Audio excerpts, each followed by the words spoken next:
Hey everybody, and we're back again for another ASUS PCDIY hardware live stream. It's Friday again, so hopefully everybody's wrapping up the week on a positive and productive footing. Everybody's doing good, and hopefully if you're on the West Coast, maybe getting a little bit of break from that rain that we've been having, although it's been nice to have it. So as always, fantastic to have you guys here joining us for this stream. We've got a cool number of updates to be able to actually dive into this week's stream. We're actually going to be talking about our latest and greatest, of course, power supplies that if you guys are, of course, are part of our PCDIY group, you guys saw the recent announcement. This is our first ATX 3.0 full-size series power supplies, following up on last week's announcement with the Loki. So essentially our ATX 3.0 series power supplies, but in the SFX-L form factor. So this is going to be full ATX based form factor. Plus we've also got another update for a 700 series motherboard. This is going to be for micro ATX DDR5, which follows up on the last couple of weeks where we've had a couple of other DDR5 based updates. We also, of course, have some updates resident to a long awaited and very highly anticipated ROG SWIFT OLED 1440p gaming monitor. I'll give a little bit of update on that. Again, if you've been part of our ASUS PCDIY group, you're probably already aware of all these updates. And we're also going to be diving into some cool giveaway announcements that we've got going on. UEFI BIOS announcements. I think this week there's 80 plus UEFI announcements. So following up, I think on last week's was pretty similar. I think almost over 80 UEFI BIOS announcements. And of course, taking a look at your guys' ASUS PCDIY Builder Spotlight submission. So if you guys are not part of our ASUS PCDIY group, you're checking us out on Facebook or YouTube right now, check out the link in the description. It's got the actual link for our PCDIY group, and you can submit your builds. Let's see who we've got joining us. Hey, Connor Johnson. Hey, Connor, I think you've got your build actually in today's PCDIY Builder Spotlight, so fantastic to have you here joining us on the stream. Eric, as always, thank you so much for joining us on the stream, letting us know that the audio is doing good. We've got Michael joining us as well over, of course, in Canada. Fantastic. Let's see. A-Duck is also joining us here in the stream. We got another Facebook user. Quick note right there on the Apex. Yes, I've already gone ahead and talked about this in last week's stream and actually a couple other ones, but there will be a very small refresh allocation for the Apex coming probably end of this month, early next month. The Apex was originally a limited edition SKU, so if you didn't buy it when it was out, you essentially lost out on your opportunity. But because of very high demand, we are going to be bringing in a small allocation, which will be the final allocation for the Apex. If you're part of the ASUS PCDIY group, it's going to be the first place that you'll find out about that restock and that availability. Okay, fantastic. JC, I'm loving that by stopping by for hashtag chair for JJ. That's appreciated. I'm going to keep pushing our team. Maybe I can go ahead and get one. I'd love to have one of those for the stream. And then we've also got Mike joining us here on the stream, and Sue Min also joining us. Fantastic. All right, guys, let's get ready to go ahead and jump into it. Let's see what we've got going on this week. I think first and foremost, let's jump into like what we normally like to talk about first and foremost, which is going to be our UEFI BIOS announcements for the week. As I noted, there's actually been a large number of UEFI announcements for this week, and they're a little bit kind of spread out through a wide range of motherboards. A large amount of them are going to be, I think, pretty much almost completing the entirety of all of our AM4 series based motherboards, moving over to the final AGISA, which will be that recently was issued, which is 1.2.0.8. And so this will include a wide number of B550 motherboards, such as the Prime B550 series, ROG Strix, very popular, the B550-F-E and the -A are all models that are very popular among the community. Also, the perennially popular TUF Gaming X570 series, where we've got the X570P, the Pro, are all seeing that update. ROG Strix X570-E-F-I are all seeing that update as well. So quite a number of AM4s are seeing that update. And just for reference, let's go ahead and take a look and see what that actual updating process looks like if you guys are interested in it. Now, again, keep in mind that for the vast majority of you, AM4 is quite a mature platform, so there's probably not a large amount of reason for you to update. Now, there were a couple of key updates that got released in the last year that were kind of specifically tailored towards USB interoperability and compatibility stability issues. Now, this didn't affect all users, but AMD did issue a AGISA. So if maybe you're running a much older release, then this would contain essentially that updates to the microcode. There's been some other further kind of optimizations and improvements that come forth through the AGISA. But again, the primary rule that we try to always advise when it comes to your UEFI firmware is that if your system is running stable and reliable without issues, there's no reason to update to the microcode. The new microcode, the new AGISA, is predominantly designed at potentially increasing performance, improving interoperability and compatibility, stability and functionality improvements, but that can be very conditional. It can be based on your system. But we're going to use this motherboard as a reference. This is the ROG Strix B550-F Gaming. Still definitely a very popular board, and a lot of people adopted it in the AM4 platform. So if we head over to, of course, our support tab, we head over to drivers and utilities, we head over to the BIOS and the firmware. we drop down and we will see right there, there it is, a 314 and that latest build. This is a AGISA 1.2.0.8. And if you guys are wondering about how to flash the update, check out the featured post that we have in the ASUS PCDIY group. It has a full FAQ that covers all the information regarding what you need to be mindful of if you're updating the firmware. There's a link in the video in the post that also takes you to a video that I have that guides you kind of step by step exactly how to do the UEFI update if it's something you're not familiar with or you're not aware about. I will have this post a little bit up later, which will actually contain the entirety of all the motherboards, because as I noted right here, let me see if I just show you guys a quick reference here, you'll see that the list is pretty extensive. So this is the list of all of the motherboards that actually received the update. So there's quite a number of them that actually received this update. Now, beyond the AM4 series motherboards, just to note, there are a couple of other boards within our Intel lineup that are on this current kind of series that have seen an update. So we have some B760 series motherboards in the Prime series under the ROG Strict series. So if you have one of those, you can double check and see if it's available. Specifically the TUF Gaming Z790 Plus, the Wi-Fi and non-Wi-Fi also saw an update. So I know a lot of people have that motherboard. It's very, very popular, especially for the people on DDR4 as opposed to DDR5. And then lastly, a couple of X570 updates, which are finalizing the last AGISA update, which was issued for some of our X670 series motherboards. So the Prime X670E saw an update, and a couple of other, I think, AM5 based motherboards, including the ROG Strix X670E-A gaming Wi-Fi. So again, quite a number. Make sure to go ahead and check the group if you're interested in the complete announcement and also kind of the FAQ that guides you through kind of the insights that you want to keep in mind when it comes to what you want to do. If you're wondering about should I update, or if we have a posted, let's say, beta versus a non-formal, the difference between betas and formals and things along those lines. There's all those questions are pretty much answered there. Okay. All right. Let me just see right there.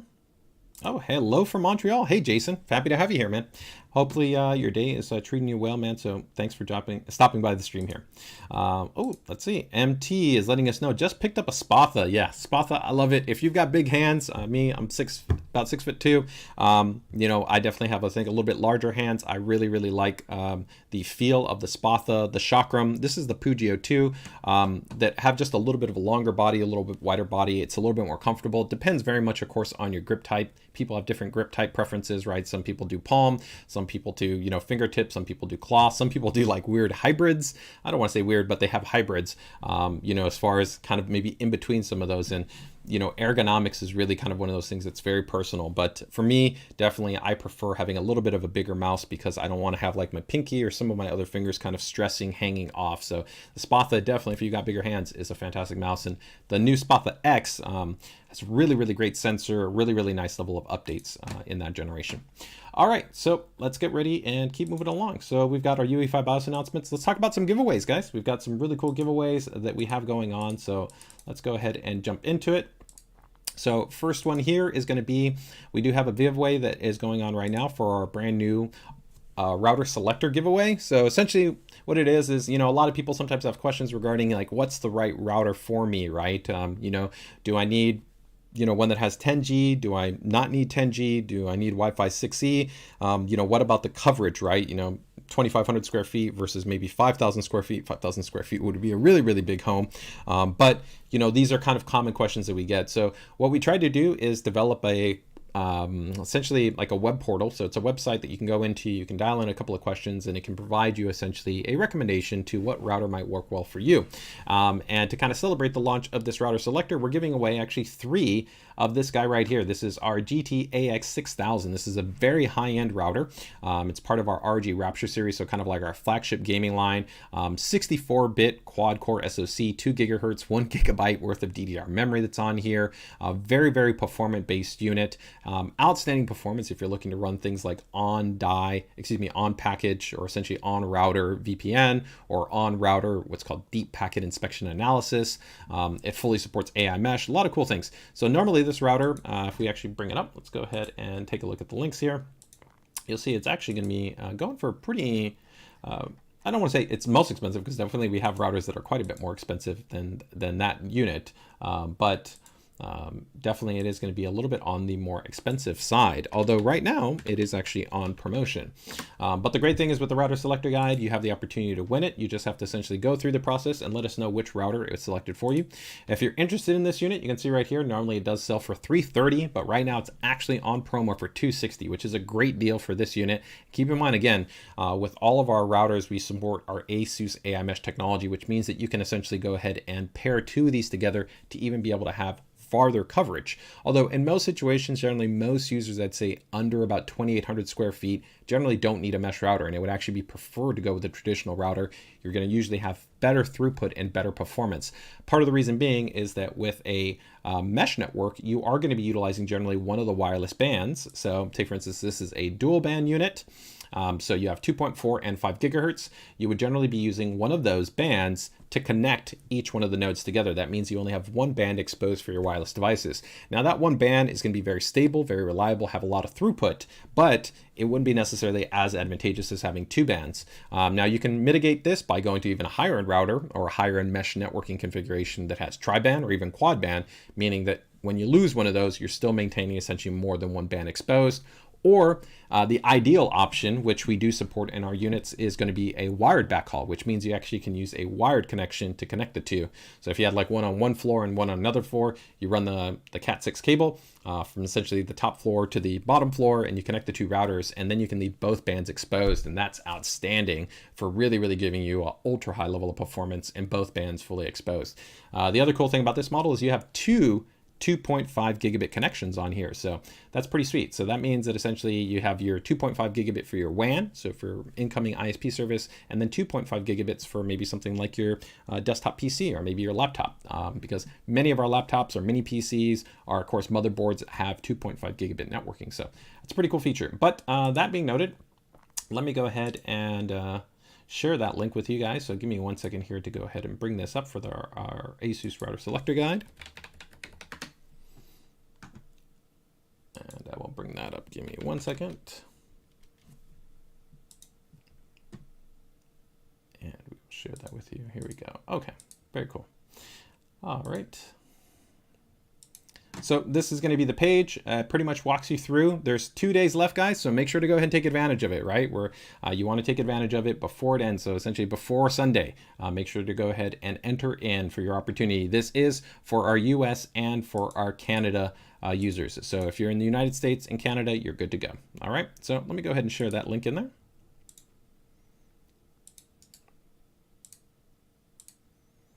And let me see if we got a quick question right there that might have come up.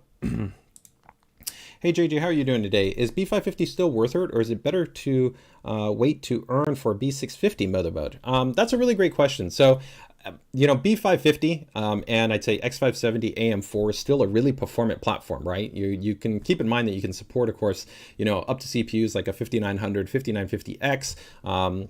And you also, of course, have support for AMD's 3D V-Cache, right, with CPUs like the 5800X 3D. So from a performance perspective, and of course, still being able to support robust specifications like high-speed DDR4, PCI Gen 4 support, it's still a really solid platform. I do think, though, with the reduced pricing that we've seen with DDR5, and also you can see B650 boards definitely starting to get a little bit more price aggressive, and also alternatively Intel platforms, whether you're talking about B series like B760 or even more entry Z690 or Z790 series motherboards, which could also support DDR4 if you want to transition your memory, are still really compelling options. I think ultimately it really depends on the price point that you're looking to upgrade to, right? The more money that you're spending, if you're probably going towards a higher end configuration, it probably would make more sense to budget that towards, I think, a newer platform. If you're in a really tight budget and you're not looking to spend as much, then B550 could still be justified, but it really depends on your use case. Are you talking about just a general productivity system? Are you trying to make an investment for more system that you really want to be able to have still for maybe,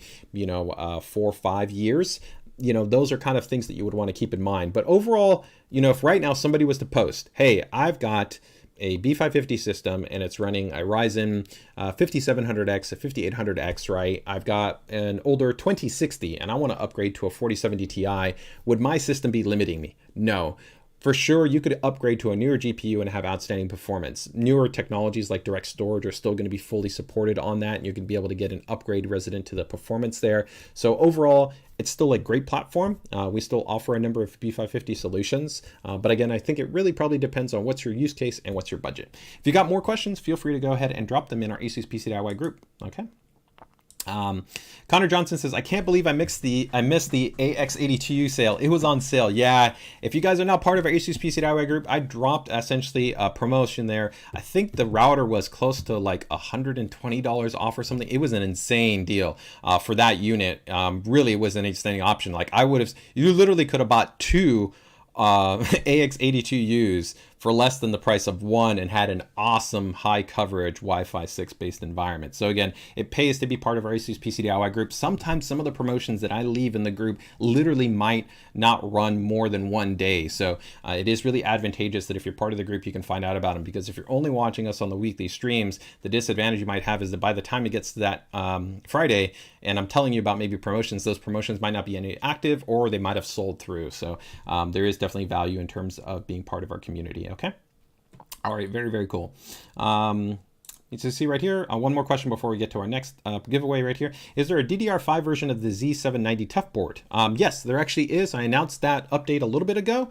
So we have been actually updating some of the DDR4 boards that we had and essentially offering a DDR5 based variant. So like that was with the TUF Gaming Z790, as well as with the ROG Strix Z790-A. Both were originally just DDR4 based variants. The easiest way to always know if you're kind of looking for that board is, let me go ahead and bring it up here, is essentially if there's no D4 designation. If there's no D4 designation, you know that you're looking at the DDR5 version. So if I bring up TUF Gaming Z790 Plus Wi-Fi, it doesn't say DDR5. It will literally just say the name, right? So let me go ahead and just show you here for clarity, so you can kind of get a clear sense of it. So here you can see I've gone ahead and brought up, this is the TUF Gaming Z790 Plus Wi-Fi D4, right? And you'll see it's right now, it's available. It's actually $15 off, so it's $260.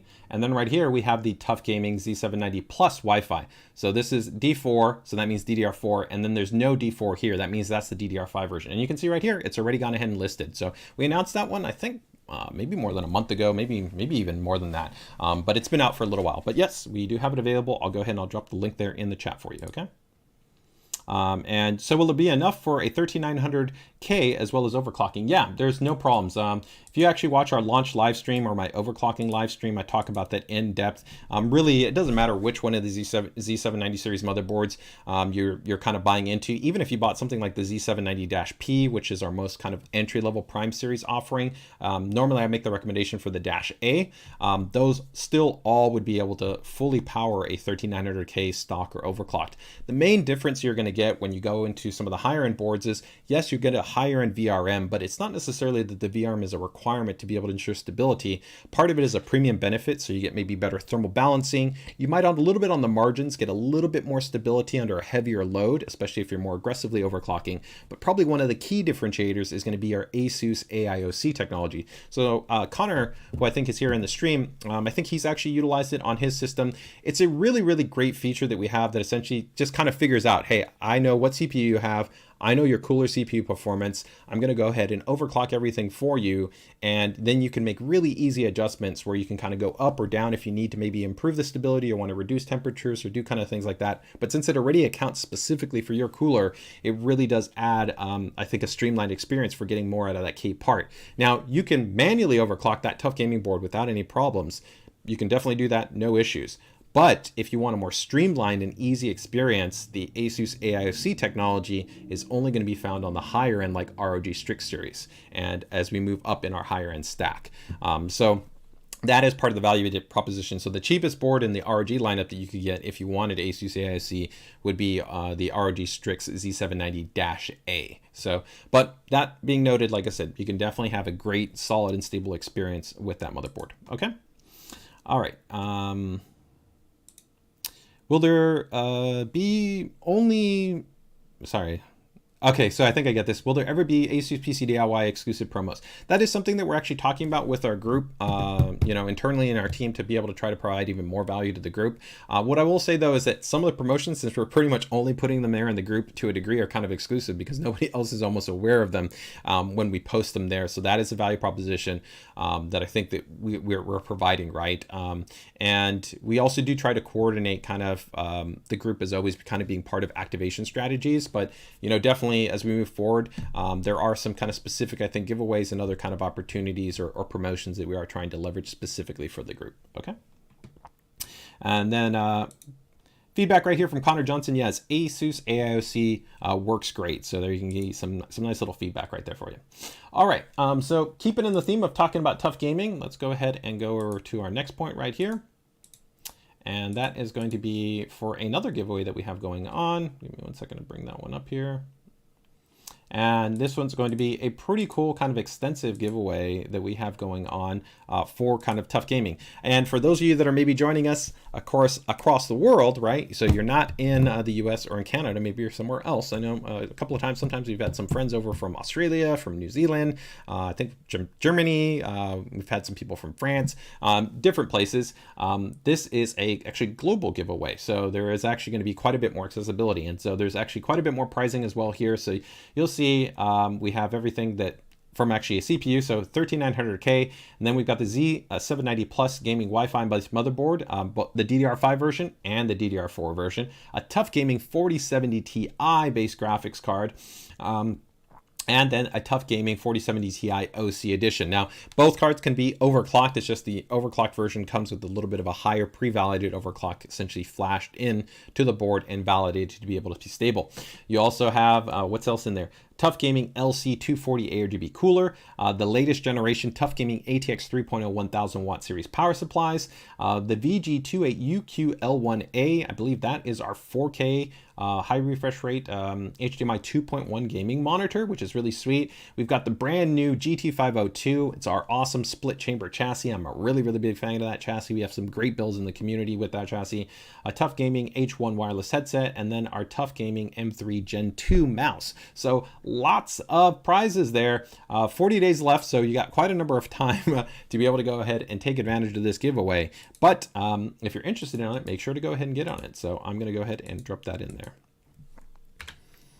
All right, so we've got that giveaway. So again, that is going to be our TUF Gaming giveaway, and feel free to go ahead and share that out there. Of course, that's going to, of course, be a great way to be able to go ahead and have people be aware of all the cool things that we're doing when it comes to not only giveaways, but of course, TUF Gaming, which continues to be a really important series for us. If you guys are not aware, most of you probably checking out this stream are already aware kind of TUF Gaming. It's our entry into our gaming lineup, but it doesn't mean that you're going to compromise on, stability, reliability, and I even think a great ID design. The TUF Gaming products really look great, and they really, I think, offer a solid value proposition. So you got TUF Gaming, ROG Strix, and then ROG Formal. We don't, to users, we don't call it ROG Formal, but that's how you kind of always differentiate. We have ROG Strix, and then we just have ROG. So ROG is our flagship. We then have ROG Strix, and then we have TUF Gaming. Now we have other series beyond that, but that's just speaking to just our gaming series. All right, very cool. So that takes care of our 2 giveaways that we have going on in that regard. Okay. All right, so let's go ahead and move it on from there. Let's see if we got any quick questions before we get into the next one. Don't see anything popped up there. Okay, great. So I think next up, let's get ready to go ahead and dive into actually some of these new products right here. So let's go ahead and get the motherboard just out of the way really quick, and that way we can spend a little bit more time on the power supply. This one's just going to be a subtle update in terms of a new motherboard offering that we're going to have available. So go ahead and bring that one up. So this is going to be a new addition to the lineup. Specifically, this is going to be the TUF Gaming B760 M Plus. If you guys are not familiar, essentially the M designation just means micro ATX, right? B series means that this is a kind of a mainstream series chipset. It's going to be great for a baseline gaming system, especially pair this up with something like our AP201, which is a really ultra high airflow compact micro ATX based chassis. We have it in white, we have it in black. It's a great option for this motherboard. The big difference here, again, remember between Z series and between B series is that you don't have overclocking support. So you cannot overclock the CPU. Now you can run unlocked DRAM dividers. So overclocked memory support is an option. So if you want to be able to run maybe like 6,000, 6,400 kits memory, then you can do that. That is nice. That has been something that has been enabled by Intel for the essentially B series based chipsets. But that's where kind of, I'd say, the most immediate differentiation is. Of course, you're going to have more features and functions and specs that are going to be on higher end series motherboards like the Z series. But for many users here, this does really give you a great foundation for a build. So you have a very robust VRM, but again, you're not overclocking on this platform, although there is something that's called ASUS Ape mode, which helps you to enhance power limits, which can help to provide higher than stock kind of performance for your non-K part. So if you're putting in something like a 13400 or 13600, I think those are great CPUs right here. You can get out additional performance. PCI Gen 5 specification support, that is going to be for the PCI Express slot, not for M.2 SSDs. DDR5 update, which is the big update. And then here you have the kind of latest generation spec, which is really nice to see even on a more entry-level series kind of board here with USB 3.2 Den 2 by 2. So that means 20 gigabits. In our polling, most users were literally still only using a maximum of 5 gigabit device. So having a 20 gigabits USB port is pretty sweet, because even if you wanted more USB ports, you could put a hub on that port, split that out to 4, and that would still have 4 5 gigabit ports versus that single 120 gigabit port, right? 2.5 gig networking, and then you also have Wi-Fi 6, which does include the latest generation Bluetooth 5, okay? And you can see this board also does have the integrated IO shield, makes it really easy, really convenient for installing in your system. You of course have integrated graphics support with HDMI and DP, 1, 2, 3, 4, so that's 4 type A, and then you've got 2 more USB there with that type C, and then 2 more type A right there. So that's a total of 8 and 4 right there. So total of 8 USB ports, with 1 being that type C, 2.5 gigabit, Wi-Fi and Bluetooth, and then multi-channel wide level audio. For the audio design on this board, it still uses the isolated audio design. So that's a TUF Gaming isolated audio design. So you get better than standard audio. You have a DTS audio suite to be able to customize things like an EQ curve, along with specialized presets for different types of game environments like racing or FPS, things along those lines. You have 3 ARGB headers, which is great because you can easily support a lot of options when it comes to kind of your fans or your coolers, different items and accessories like that. 1 legacy 4-pin RGB header that's on here. Internal Type-C header, which is also present on the board. For the M.2 SSDs, it's nice because these are going to be both featuring heat sinks on there, which is definitely a nice upgrade. You've got the M.2 Q latch, which makes it really easy and tool-free to be able to install your M.2 based SSDs. And quite a number of actually fan headers on here, including an AIO pump header that is also on this motherboard. So a lot of flexibility all the way around. So really solid option. Like I said, if you're looking to be able to go ahead and build a solid and stable system, and you're not necessarily focused on, having to have overclocking support for your CPU. What is the price point for this one? This one is going to be coming in at $195, so just a little bit shy of $200 is the price point for this motherboard. All right. So that is going to take us there. One thing I do want to go ahead and note on that some people may or may not be aware of, and actually I don't know if I talked about this in last week's stream, but there have been essentially some users that did report essentially Intel 2.5 gigabit networking concerns. Essentially in specific scenarios, it wasn't all users, just some set of users, depending on their specific maybe network topology, might have experienced maybe an issue with the overall connectivity or the stability of that connection.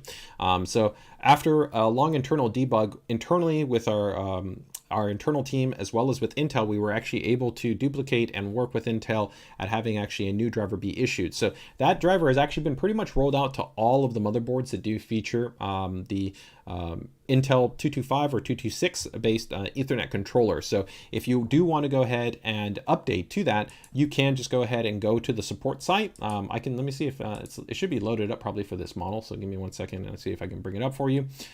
If you have a model that has like a dual LAN configuration, so like this is the extreme, it has like 2.5 and 10G, maybe you weren't even using it or affected because maybe you were using like the 10G network. And again, depending on your network topology and your setup, you may have not even actually experienced anything in relation to this. So it's very much dependent, like I said, on your kind of system configuration, right? So right here, you'll actually find that it should be a pretty recent driver, should have been, I believe, issued in March. So you can see right here, this is a version.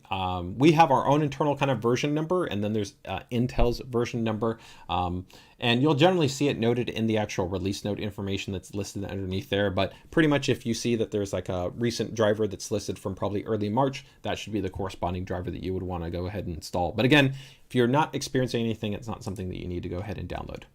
All right, that covers us there. Quick question here from Power System. No ideas on a TUF ITX motherboard? So it's not TUF, it should be TUF Gaming. That's one part, but no ideas. I'm not sure what you mean as far as like, is there the possibility of a TUF Gaming? There's always a possibility for us to make any motherboard, but do we have any plans to? No, as of right now, Mini ITX is a very small segment of the market. It's a very, very, very small segment of the market. Keep in mind, we are the world's largest motherboard manufacturer in almost every single segment, right? And even by total volume, we are unquestionably the largest. And so we really have a very good understanding of kind of the amount of boards that get sold per actually segmentation and per form factor. And it doesn't necessarily make sense to saturate a certain segmentation with models when the kind of the market is fairly small.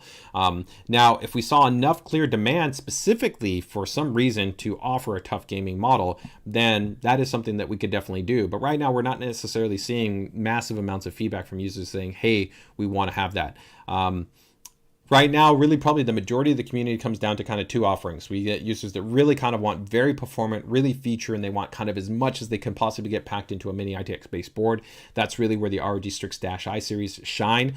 It takes quite a bit of R&D effort to be able to execute that. And then we have kind of the other end of the spectrum, which tend to be really well suited with kind of the more standard -I series from the Prime series, which might just be basic kind of simple small form factor systems where there's not a lot of overclocking. They just need something compact, efficient, right, with modern feature sets based on that chipset, and they're good to go, right? And so it kind of then becomes a little bit tricky, is that where would kind of TUF Gaming sit, right? For sure, it could be an option to be able to offer a little bit lower price point, but keep in mind, like right now for ROG Strix, we have like B series and we have Z series, right? And so already you could get a really nice board, and if you don't need everything from the, let's say, Z790-I, you could drop into the B760-I, right? So you have essentially already ability to kind of pivot up or pivot down, right? So hopefully that helps you to kind of have a little bit better understanding of that. But again, if we get enough feedback, if you can get a lot of people to let you know that you're super interested in seeing that, feel free to send it my way, PCDIY@asus.com, okay? Let's see who we got. We got Beantown Review. Hey, happy to have you here, man. Thanks so much. Let's see. Kevin Daly's letting us solid board. Love seeing MATX. I would definitely agree. TUF Gaming box that looks like a TUF box. I'm not exactly sure what you ever mean there. Let's go with one more question here before we get to our power supplies. Has ASUS ever thought about releasing a Maximus tier motherboard in ATX form factor, but with most of the features of the Extreme board? Perhaps losing the DIMM.2 but keeping things like 10G. No, it doesn't almost make sense. Some of those things would be really, really expensive. I know this is where you get kind of users that are like, I really love that super, super premium feature, but I don't want it. I don't want to pay the price point. And that's always the challenge, right? Is that a lot of these more premium features, right, they're justified at that price band because users are willing to pay more, right, to get that kind of more comprehensive level of feature set, right? They want up to 5 M.2 SSDs, right? So they're going to take advantage of the DIMM.2. They want the 10G networking. They want the anime matrix, right, to even be able to have a more kind of stylized, cool setup. They want the OLED live dash display, right? They want Thunderbolt or USB 4, right? It becomes really tricky to know where to kind of segment out certain features and functions. And I think that we do that really well, like the ROG Strix, like -F and -E. The -E is a really, really strong motherboard, in terms of the number of IO that it has there, right? Like I think the current Z790, that has like 13 USB ports. It can support 5 M.2 SSDs without even a DIMM.2 add-in card, right? It doesn't have 10G, but statistically, the percentage of people that are running 10G is really small. So it would make much more sense to just buy a 10G add-in card, right? As opposed to adding it in and then causing that motherboard to have not really a lot of sell-through, because a lot of other users that don't value that would be like, why am I going to buy that motherboard? And that's really the challenge that you have, is that you adding in some of those things that you might really like affect the buying rate of so many other users. And so it becomes very, very challenging. And even right now, it can be quite confusing for users. We have so many motherboards in the motherboard stack, right? Just in ROG alone, right? We have the Dash A, the Dash, we have the Dash A, the Dash F, the Dash E, right? And then you have DDR4 and DDR5, and then Maximus, you go into the Hero. You sometimes have a Formula. You then go into that. You also have the Apex and the Extreme, right? And that's already a lot for the users to try to account for, right? And then if you even have maybe other models like the Glacial, you know, it starts to get really, really tricky. So it is quite a bit of a challenge, right? So, yeah. It's more of an EATX form factor that throws out a lot. I think, yes, you're right. That's the reason why we don't make a lot of EATX-based motherboards, because the compatibility is more of a factor, right? But that's kind of part and parcel. Most users that are going to buy an Extreme motherboard are going to be putting it in a chassis that can support EATX-based motherboards, right? And they appreciate that additional kind of board sizing, right? So essentially they're leveraging that kind of space, right? And so again, if you just needed something as simple as 10G, it's easier to just do by just doing an add-in card, right? Okay. So Chuck says we need some real ROG RAM. We have great partners that are already doing ROG certified memory. So now you've got V-Color, you've got AData and their XPG lineup that are doing that. So right now we have no plans for RAM, M.2 SSDs. There's so many great offerings that are out there. That being noted, stay tuned. We will have an ASUS ROG PCI Gen 5 SSD, and it will be coming out. So we will be making a foray into offering a really exciting and really innovative and performant-based M.2 based SSD solution that will be coming out. Whether or not we're going to bring in our current SQ7, so our SQ7, let me see if I can bring it up, guys. I think I've shared this in the group before, but let me see if I can bring it up. We do currently have a PCI Gen 4 M.2 SSD, but right now it is not something that we carry here in North America. So this is the ROG SQ7, and right now there's no product listing for the PCI Gen 5. So I'm giving you guys just a little bit of a teaser right there that we do have that, but we have made a soft announcement that we are working essentially with our essentially partners in terms of the design and development of that. So make sure to keep it tuned. If you're part of the ASUS PCDIY group and watching the stream, you're going to find out as soon as we have information for that. And also, just as a related teaser, just make sure to watch out. Monday, we've got some awesome news for you. If you're an ASUS fan and you like really cool, innovative designs, we've got something that's going to be announced on Monday. So make sure to watch out for it. All right. Okay, guys, let's go ahead and keep coming along. Let's get ready to keep going with the new products here. And again, if anybody has any questions, feel free to drop in there. But we're going to get ready to jump into the next new product that we've got, which is going to be with our power supplies. Now, we talked about this last week, where of course we had the Loki series, right, of power supplies. And the Loki series, right, just for reference here, I will go ahead and show those to you.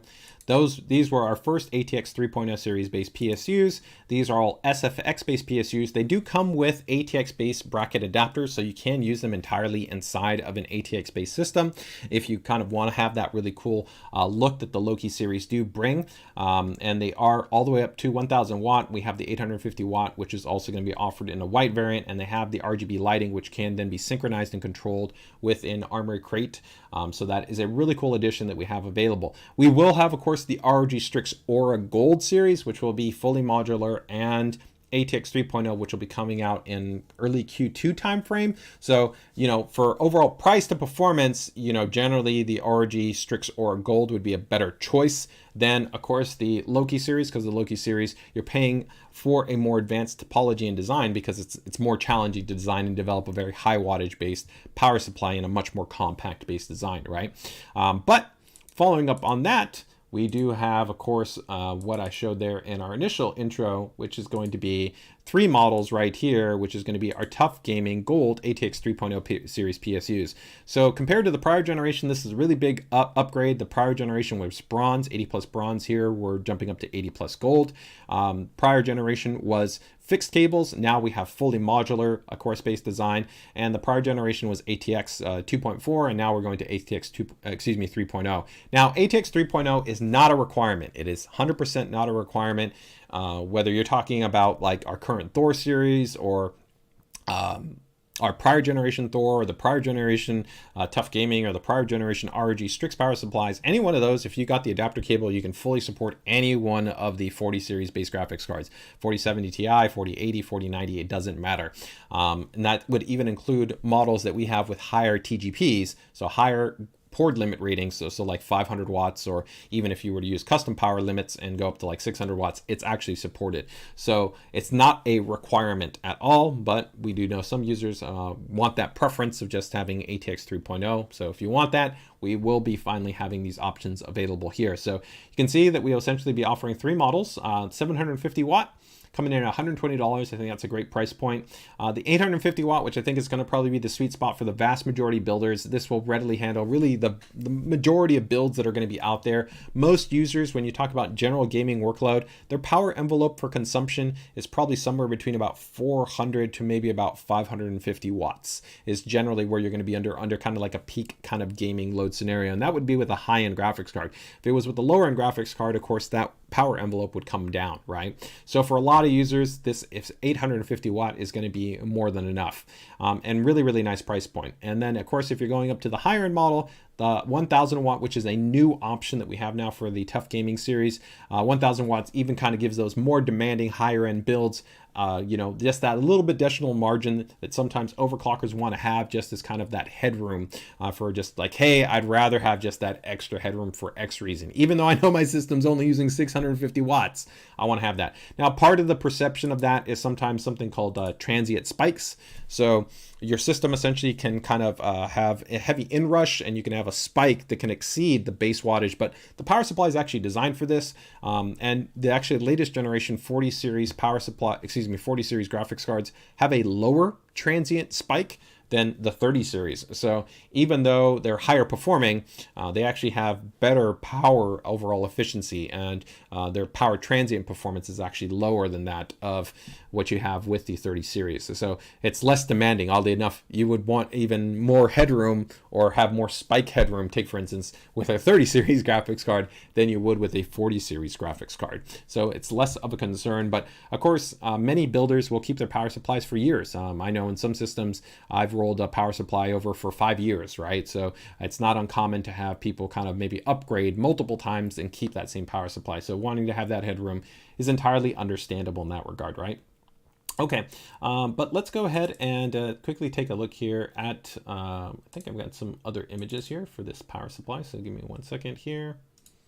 We'll take a little bit of a closer look, because there are some cool elements that we do have here for this power supply. There we go. Let's go ahead and take a little bit of a closer look at it. So you'll see it's got a really cool kind of clean ID design, right? In terms of kind of you have this little subtle embossing right there. There's no RGB lighting or anything along those lines, but I think this little subtle embossing and this little accent does a really cool job of just giving it a little bit of a more kind of distinct design than kind of your standard power supplies, right? Of course, we have our static pressure optimized fan in there too, so you're all good to go. Features a dual ball bearing, which is better than a lot of standard fans in terms of helping to extend the overall lifespan. One other thing that sometimes people are not aware about is that we actually do coat the internal PCB. So if we were to actually break apart the power supply, go to like an exploded view, the internal PCB actually has a special protective coating, which helps to protect it from dust, debris, dander, any type of particulate that might be settling on there. Sometimes over time, this can actually even lead to shorts and different factors like this. So this actually increases the nominal kind of reliability and the durability of the product. So to my knowledge, I don't know that there's any other power supplies that are actually using a protective PCB coating. So that is something that's kind of an additional value add that you do get with the TUF Gaming series, right? And that's something that we always try to bring to our power supplies, just like with the ROG series. They really focus on outstanding quiet operation. Then they, of course, feature, you know, more stylized ID designs, right? They have individually sleeved cables. They have outstanding temperature performance because they have bigger heat sinks. So these are all kind of some of the subtler details that we put into our power supply design, right? Now, one other thing that is going to be not immediately noticeable, but it is pretty cool on the TUF Gaming series power supply, is going to be that these cables that they come with, they're called etched cables. And I wish I had closer images right here. I'm trying to work with our headquarters team to have these be updated on our website.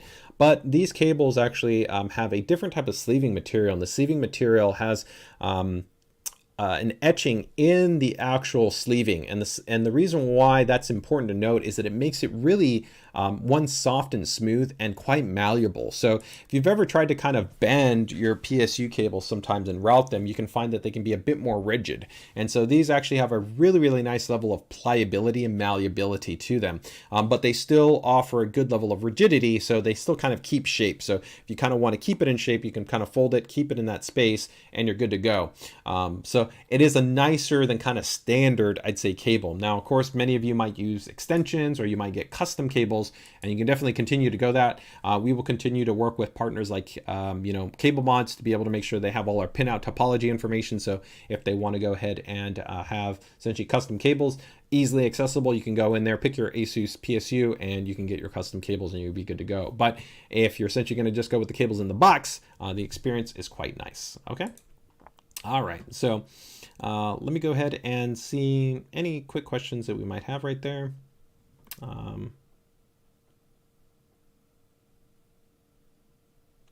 Let's see right here. Connor Johnson says, still blows my mind that a 4090 Strix at max power limit can hit 630 watts.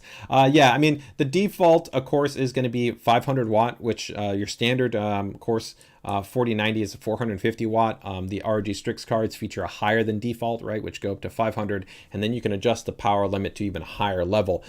So it all depends on how you adjust kind of your card, right? ROG Strix cards are they're designed, though, of course, to be really at the top end in terms of performance, right?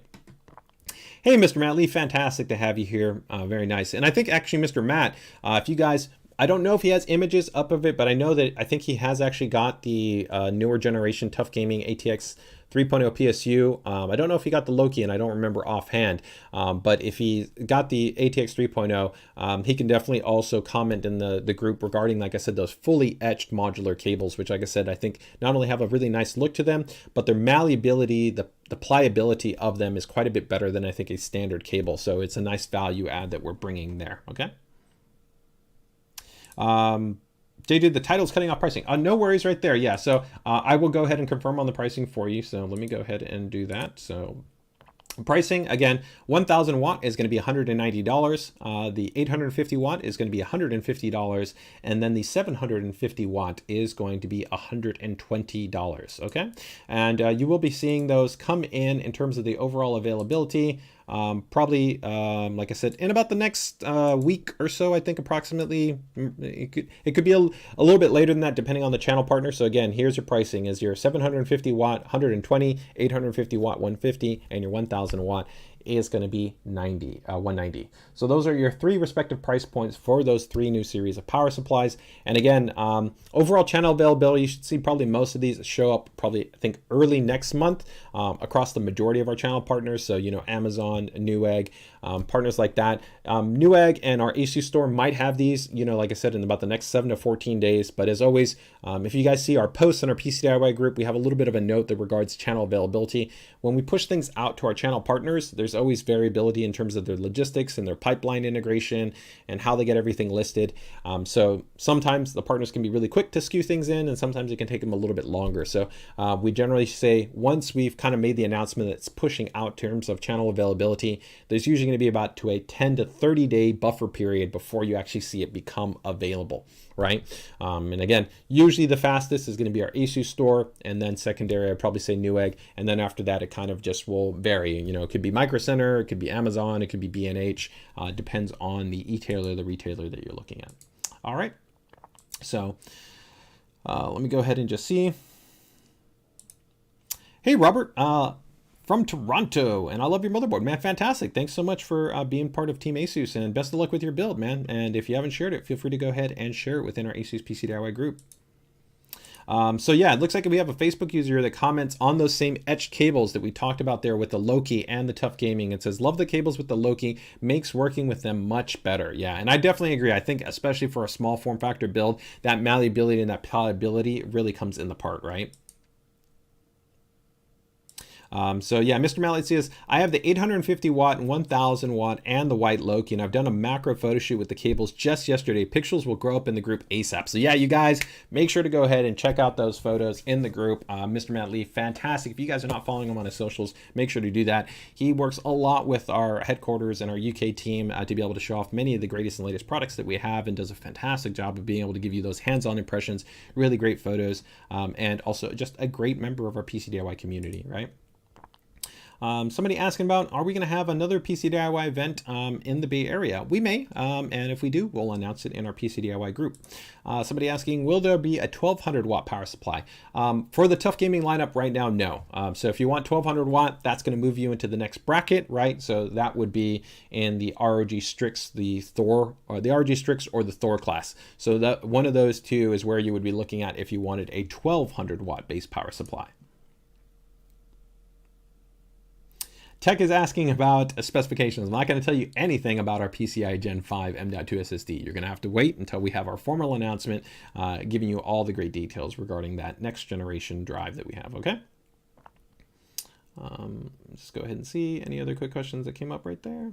I think that probably covers us. Okay, very, very cool. All right, so that pretty much wraps up the new products, right? So it was pretty quick this week, right? Just essentially those two new items right there. Again, wrapping things up, we are going to have essentially these new items here. So the new TUF Gaming ATX 3.0 series, that follows up, of course, last week's Loki series. And then, of course, this new TUF Gaming B760M plus Wi-Fi DDR5 micro ATX based motherboard. All right, so let me go ahead and move it on to the next one. Next item here I do want to go ahead and touch on is a little bit of kind of a follow-up update that we have in terms of just motherboard availability. And so if you guys remember, I think in last week's stream, we talked about the availability for our W790 series motherboard, the Ace. And so now the actual Sage is available. So this is definitely going to be for the high-end professionals out there, the users that are working with advanced science and simulation, CAD, engineering.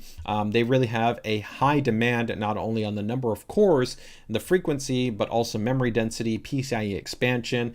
They might be running maybe specialized add-in compute cards, accelerators, you know, any number of different types of permutations when it comes to PCIe expansion. And so the new W790 based platform is really designed for those type of users. So it's not a gaming centric type of platform. You could game on this platform for sure. And it would be faster than prior generations like an X299, which is the last platform that you saw that offered kind of this type of higher density memory support, higher than standard essentially number of memory channels, right, and robust PCIe expansion support. But really, this is going to be focused, like I said, for a different type of segment. So if you're interested in W790, bam, we've got it now available here with the Pro WS W790 Sage. And let me go ahead and bring up the two. You can see right there the pricing. This is $1,150. So that comes in a little bit more expensive than of course the Ace model. The Ace is going to be more optimally suited for W2400 series CPUs, and then the yes, the Ace will be more optimally suited for W2400 series, and then the Sage is going to be more optimally suited kind of for the W3400 series. And so if you're kind of wondering about the difference, both of these are actually quite performant in terms of their feature set, but the wattage envelopes as well as also you know, other elements are going to be different here. So we dedicated this in a full dedicated live stream. You can watch it on our YouTube channel where we talk about the W790 platform, the chipsets, the CPUs, like the cores, the cache, the architectural design, a lot of elements, and the two boards, we break them down in detail. But you can see right here, W2400 with the W3, W5, W7 versus W5, W7, and W9, kind of 220 watt versus 350 watt, right? And if we go back to the two boards, let's go ahead and bring up the two boards just for reference. Here we've got the W790 Ace, all right, which you can see actually has a different board topology than the Sage, right? And so you have more PCIe expansion that's also going to be present on the Sage, right? than you would have on the Ace, right? And that, like I said, that kind of comes part and parcel with the way that the actual platforms are kind of aligned. Although technically you can run a W3400 in this board, so it is supported, right? And do keep in mind that if you're not aware, overclocking support is going to be present on this platform. So that is also another update that got made this generation for the W790 chipset, which wasn't something that was previously offered in terms of the platform. So that is something that Intel made changes on. It's pretty cool in terms of just users that are even be able to kind of want even a high level of performance. And this is something that we actually, I think, posted about, previously, that of course, right here, there was a pretty insane level of performance right here, right? From OGS, take for instance, right, that Cinebench score that we talked about with the overclock configuration, as you have overclocked DRAM that can be supported, overclocked CPUs, right? And you can see that Cinebench R23 score of over 132,000, right? It's absolutely insane. It's like more than 3900Ks overclocked. It's pretty crazy. But the power envelope is also quite up there. When you're talking about overclocking these series CPUs, you can actually exceed like a 1600 watt power supply. Yeah, it's that much power that you could be talking about in these type of platform configurations. So something like the Thor 1600 watt that we came out with is like literally like the power supply that you would want to pair up with this system right here. So that's pretty crazy right there in terms of just the power envelope that you would want to keep. All right, and I think one other note here, give me 1 second here, that I did want to go ahead and touch on is we do also have an update that got released there for the W790 series, where the actual memory support has been now officially validated all the way up to 6800 MT. Now keep in mind that is an unlocked DRAM divider. So very much just like in DDR5, right, where if we take a look at the base memory divider support, right, you can take, for instance, like have in the prior generation, 4800 MT was like the standard memory divider support on 12th gen, and then on the 13th gen, it actually went up, right? You had like 5600 MT was your default memory divider. And even though you could support speeds like 6000, 64, 66, 7000, right? You have to account for memory, rank, density, population, all of those affect the scaling. So generally the higher the density, the higher the population, your DRAM scaling goes down. So it is important to keep in mind that while these frequencies have been validated, just like always when you're talking about overclocking, the configuration matters, and there is also variability depending on the quality of the memory controller. So the memory controller does need to be able to operate at those speeds. So that is just an update that we did also want to go ahead and note when it came to that Sage model. All right, so I think that covers that. Yeah, OGS did a number on the board as per usual. Yeah, absolutely monstrous numbers. I mean, just absolutely just crazy, right? ASUS computers going exceeds 1600 watts. Yeah, I think our internal performance overclocking team. So we have quite a number of actually internal overclockers on our team, from individuals like Bing to, of course, Shimino. So Peter Tan has actually been with us for a really long time, one of our key R&D engineers on the ROG team, to, of course, individuals that we've worked with, whether they include DeBauer, Elmore, right, Scatterbencher, right, lots of other people that we've worked with, Lumi, different individuals, right. You can see the numbers in some of the streams that have been put out there. Like I said, 1600, 1800, almost 2000 watts. So you're definitely talking quite a bit of power that can be used for these systems right here. All right. Let me go ahead and see. Let me just go ahead and see any other quick questions. Oh, hey, Mr. Sneff, happy to have you here, man. Fantastic as always. One of the best builders and modders in the game. The one, the only Sneff is in the house, man. Happy to have you here. Thank you so much, right? All right. Okay, so cool. I think that goes ahead and covers us for all of that. So let's go ahead and keep moving things along here. So before we get into the PCDIY Builder Spotlight, guys, I do want to go ahead and just touch on some really cool promotions that we do have going on right now. So let's get ready to go ahead and just crack through some of these really quickly.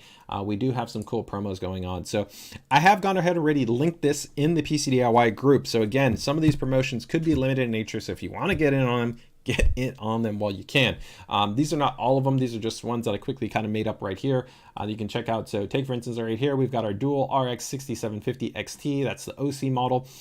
It's $120 off right now, so you can get it for $510 Forgot the dollar sign right there, but it is $510. The dual 3060 Ti, the OC model again, save $30. That goes down to $470. We've got the dual 3050 overclocked model, save $90. It goes down to $290. The TUF Gaming 1660 Ti, again, the overclocked model, save $130. That goes all the way down to $230.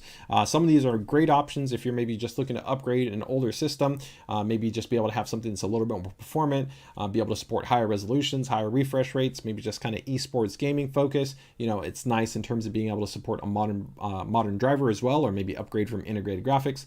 Dual 3060 White. This is an awesome addition that we recently added into our graphics card lineup as well. And here you can see that's the overclock model, save $20. That comes in at $350. Now the entire list is going to be actually, I think, quite a bit bigger than that. Almost maybe 20, maybe, I don't know, maybe not 20, but maybe 15.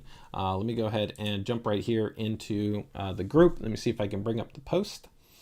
And give me 1 second here, guys. Yeah.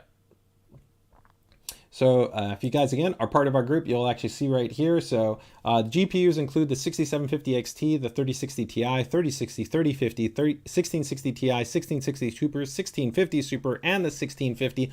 All of those are on promotion. And you can see I've gone ahead and noted to you all the corresponding links to our site that includes essentially the direct links if you're interested. So again, ranging everywhere from about, I think, you know, as little as $20 savings to as much as $130 savings. So I'm going to go ahead and drop the link there for the post in the group. So if you are interested in it, you can go ahead and check that guy out. All right. Okay, so that is the link for some great promos that we have going on for graphics cards. Okay, so now let's go ahead and talk about a couple of other little promotions that we have going on, and we'll get ready to talk about our PCDIY Builder Spotlight. So give me 1 second, guys, here. I'm going to go ahead and open up some of these for you guys. So give me 1 second here to just get these open. And again, if anybody has any questions, feel free to go ahead and drop them in the chat. And I will do my best to go ahead and get to you guys if I can. All right.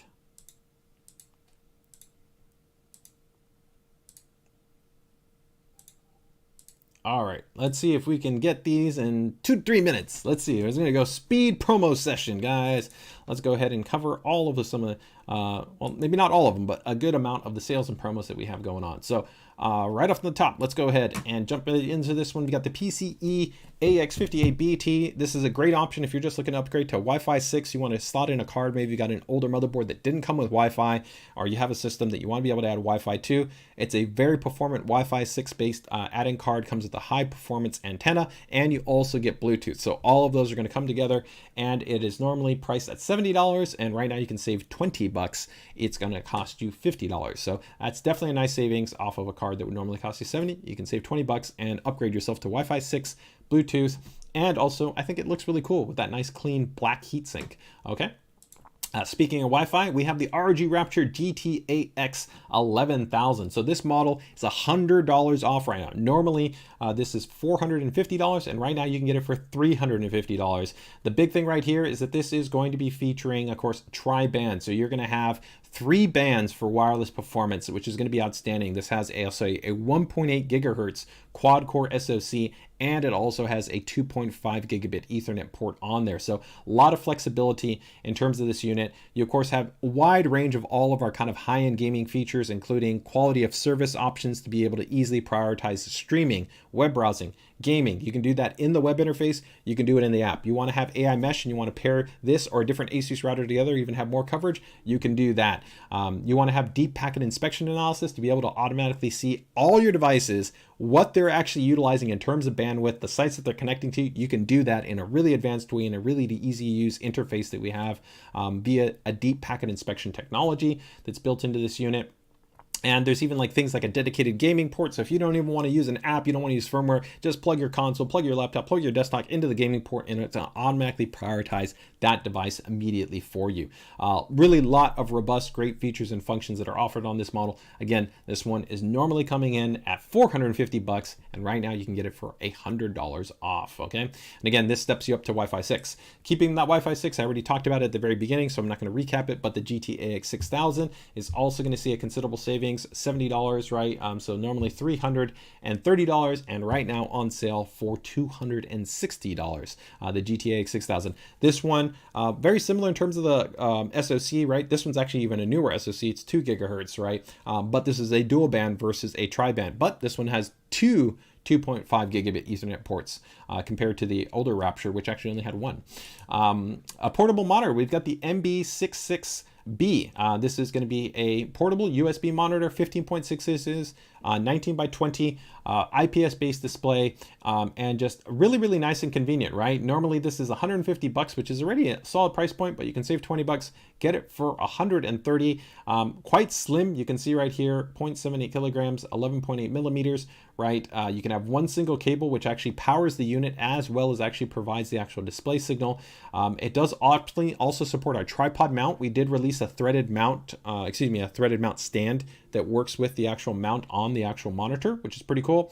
You have landscape and portrait orientation support that's available to you. And this cool little stand kind of sleeve comes with it. So that all comes included inside the box. So that's $20 off for the ZenScreen MB166B.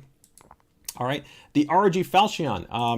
Do I have it over here? Yeah, I got it over here. I use that a lot of times in my streams, guys. Falchion definitely is one of my favorite keyboards that we have in our lineup. It's 65% keyboard. It's wired and wireless. It is going to have a USB-C connection right there for that cable. It has an integrated storage bay, which is really nice to be able to go ahead and put the wireless adapter. It has an integrated touch bar right here so that you can adjust things like volume, but you can go ahead and customize it with different macro commands. You have hardware level lighting controls, so if you want to adjust the lighting, you don't even need to actually use the software. Multiple onboard memory profiles. It comes with the cool little storage case built in with it, right? So you can just literally cover it, throw it in your bag, or leave it on your, your table if you want to go with that. Again, this one is normally $150 and right now $110, so $40 off on the Falchion. So if you want to be able to get yourself a nice compact 65% keyboard, $40 off, that's a pretty nice savings. One of the biggest savings I've seen that we've had on the Falchion. I think the biggest we've ever had, like $50 off, but $40 off is pretty sweet. If you want something even cheaper right here, we've got the TUF Gaming Combo K1 and M3. This is totally for those of you who might be on a really limited budget, but maybe just looking to have a little bit more of a base entry-level keyboard gaming mouse setup. So this unit is actually a combo pack. It normally sells for $70. Right now it's on sale for $50, but you get the K1 keyboard in there and you get the M3 that comes included in there, okay? And actually this keyboard, it's not a fully mechanical keyboard, so do keep that in mind, but it actually is even spill rated resistant. So it's actually a pretty durable design. So if you're kind of somebody that, again, maybe handing this over to a kid, or maybe you've got a setup where you maybe drink a lot on your desk and you're worried about maybe spilling something, it's nice to know that actually it does have spill resistance. If you want even a tougher keyboard in that respect, then check out the ROG Strict Scope RX keyboard. That one is actually full IP certified, where you could literally dunk that guy in water and you're going to be okay. On the headset side, we've got the TUF Gaming H1 wireless headset. Very lightweight. This is under 300 grams, $20 off right now. It's normally $90. You can get it now for $70. Has a USB-C adapter. The really cool thing about that USB-C adapter, you can plug it into your laptop, your desktop, your Nintendo Switch, your phone, whatever, and bam, you're going to have really reliable 2.4 gigahertz wireless. So you don't have to worry about any type of Bluetooth pairing, the lower compression that Bluetooth has. This is going to be great for an actual gaming headset. And it, like I said, very lightweight, very comfortable, suspension band design, really nice clean design. Nice malleability also to the microphone to be able to kind of have that be a little bit more in proximity to your mouth to be able to go ahead and make sure the pickup pattern is nice. TUF Gaming M4 wireless. This is actually a nice addition that we have right here. So this is normally $60. Right now, $15 off for $45. You're going to have Bluetooth and 2.4 gigahertz connectivity, nice performant, high quality optical sensor, 12,000 DPI, 62 grams. This unit actually can work with AA or AAA batteries. And it comes with a cool little adapter that you can use to either have either battery configuration, which makes it quite easy to work with. Nice tactile, crisp, clear buttons that you've got on there, and you have onboard memory profiles to be able to go ahead and tweak and tune that guy. I'm a big fan of this mouse as well. And of course, we've got another mouse too with the M4 Air that's also on sale. And then speaking of headsets here, we've got the big brother to kind of the current Delta right here, which is my overall favorite ROG headset that we make, but the Delta S Wireless. It's our latest model that we have in the Delta lineup, 2.4 gigahertz and Bluetooth, 50 millimeter drivers, really nice in terms of tone, good bass, good mid-range, good treble performance. And you've got an integrated storage dock, which is pretty cool for this little adapter right there. So it just docks right in there, so you don't have to worry about losing it. Again, use it with your Switch, your phone, your motherboard, your laptop. Has a full fold down design, which makes it really comfortable. On ear cup controls for things like muting the microphone, adjusting the volume, all that great stuff. Really nice, lightweight and comfortable. Also the ear pads that come with the Delta S Wireless, they're swappable. So you can swap them out to one that has actually a little bit more isolation, or one that has a little bit more quote unquote breathability to it, which is quite nice as well. So the ROG Delta S is pretty sweet. The other really cool thing about the ROG Delta S is that it uses a beamforming microphone. So instead of having to have like a microphone that you have to pivot and kind of adjust or kind of move around and it can get repositioned, is that it has an optimal pickup pattern that pretty much it's in alignment with your mouth. So it doesn't matter where you turn, it's always going to pick it up. So it uses the same type of essentially kind of beamforming technology that you see in a lot of in-ear type headphones, but there are more microphones that tend to have it be a more focused pickup pattern, which is pretty nice. And the last little promo here that we've got is our TUF Gaming M4 Air. This is, you want super light, you want a really durable mouse, this is an awesome option. This is 47 grams, so it is really light. Has a nano coated PCB as well on this guy, so again, you don't have to worry about dust, debris, dander, liquids, or anything like that. Even if you spilled it on there, it's not going to affect the PCB. Super lightweight, very durable. It has our paracord cable, which is also really smooth and really lightweight.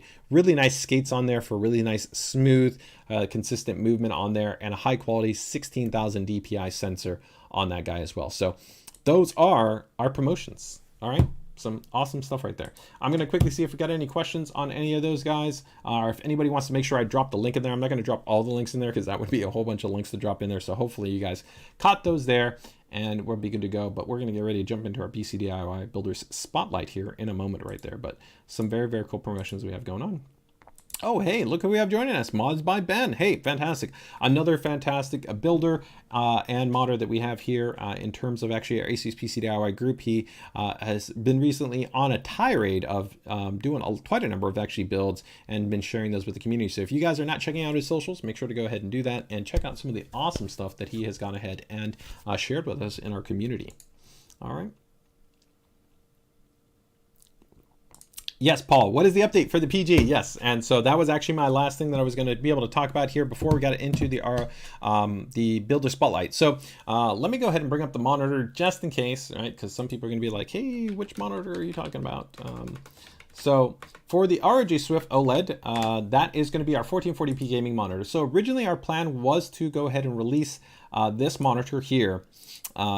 Actually probably last week, and there were actually a couple of limited samples that did, well, not samples, but units that actually did get sold essentially ahead of time, but that has been communicated already with our channel partners, and essentially they are no longer available. Now, part of the reason why there's essentially just been a little bit of a hold period is that we are working to essentially update all of our internal inventory with the best firmware experience.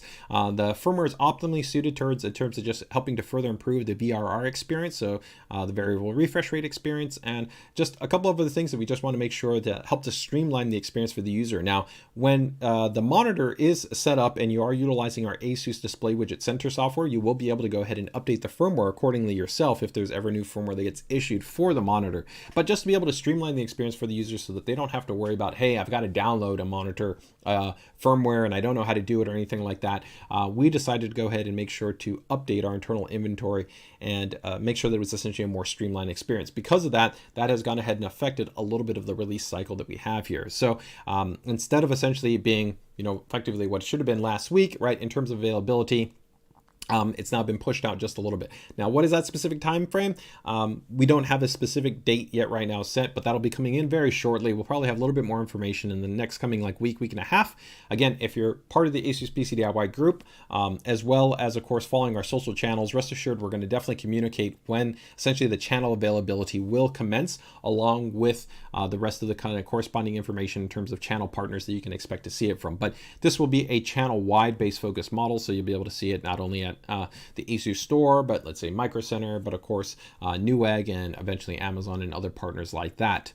There will be also more information regarding kind of the quantity of rollout, because we have to also manage the actual quantity, because we know that there's a lot of people that are actually interested in this. So we'll have a little bit more information once we we'll have all the information pretty much when we're getting ready to formally launch it. But long story short, essentially because of wanting to just be able to ensure and have that best experience when it comes out of the box, just keep in mind that as of right now, it's not yet available, be coming in very shortly. Okay, so hopefully that answers that question for you, for anybody that's wondering about that. All right. Okay, so that takes care of us in terms of our update there for the ROG SWIFT OLED PG27AQDM. And again, I do make the recommendation that, again, if you are interested in an OLED monitor, also still take a look at the kind of comparable high-end LCD-based offerings. So we have high-end ROG SWIFT 1440p, 240 Hz, and 360 Hz displays. And the reason being is that while OLED offers a truly outstanding experience when it comes to contrast, right, and definitely those black levels, right, which can kind of go hand in hand with contrast, there can still be really benefits to an LCD in terms of not only the brightness performance, but also the text rendering performance, right, and then also considerations relative to your workflow, right? So if you're somebody that's doing a lot of desktop productivity focus, right, you may still find that more safe, right, when you're talking about potentials like burn-in and things along those lines with a traditional LCD versus with an OLED. So kind of the percentage that I try to give users is that if your primary focus, you're over at 70% using your monitor for gaming first and foremost, or for media consumption, then an OLED is really an outstanding choice. The more and more though that you find yourself that you're using desktop applications, you're dealing with a lot of UIs, you're dealing with a lot of interfaces, then it might be that you still would want to evaluate an LCD. And again, there are other factors relative to, like I said, text clarity and sharpness, brightness that you would also want to evaluate, and actually even potential motion clarity. The pixel response on an OLED is outstanding. It's superior to that of an LCD, but the refresh rate can still be higher on an LCD, and in certain cases can actually still even provide better motion clarity, depending on where you're at within the actual refresh rate and kind of the FPS performance for your graphics card. But a lot of users that are probably considering these monitors are considering them on the higher end side, right? So they're considering, 4070 Ti, 4080, 4090, 6800, 6900, 7000, 7900, 7900 XTX type GPUs. So you're talking about being able to drive ultra high frame rate, right, to be able to support the high refresh rate experience that these monitors have. Okay. Hey, Michael, well, I suggest if you're interested in free stuff, make sure to follow our social channels and make sure to get in on the 2 giveaways that we already announced at the beginning of our stream. Okay. A-Duck, actually, you're wrong in terms of this. So I'm going to show this comment just because people assume this, but it's not the case. I feel like anyone that purchases a $1,000 monitor is going to update their firmware religiously. I know I would, so it feels kind of silly to me. Yeah. And the reality is that your self-experience might be, of course, true for you, but it's not true for the vast majority. We know statistically a great example of this is that you could say the same exact thing for a high-end motherboard, right? Yeah, that somebody that bought a $700, $800, $1,000 motherboard would update the firmware. They don't always update the firmware. Same thing within the monitor. They don't actually always update the firmware. They might not know how to do it. They might not even check for it. We know because of actually surveys that we do from our users, right? So actually contacting them after purchases when they might register the product, coordination with e-tail partners when individuals are actually leaving reviews, that actually the vast majority of people do not. So people kind of in the real kind of enthusiast community that post, especially into communities, whether it's like spaces like Reddit or group or YouTube comments, sometimes perceive themselves to be the majority, but they're many times actually the minority. They might be a very vocal minority, but they're not representative of every single user. So really to be able to ensure a much more consistent experience across the entirety of all users, it is better in this I'd say situation to make sure that the experience is as consistent as possible and helps to streamline the overall experience for not just that, let's say, enthusiast user, but for every single user, right? So it really does come down to, you know, different users have kind of different understandings and different aptitudes as far as what they may or may not do. All right. What's the price? I'm not going to tell you the price yet. We'll have the pricing when we actually formally release it to the channel. So make sure to keep it tuned. But as we've noted already, the approximate pricing is going to be in alignment with our high-end current ROG Swift kind of 360 hertz LCD-based monitor. So you'll find that information out in a little bit, right? Mr. Matt Lee comments, people have a mindset of if it works, don't change it, regardless of the perks an update can have.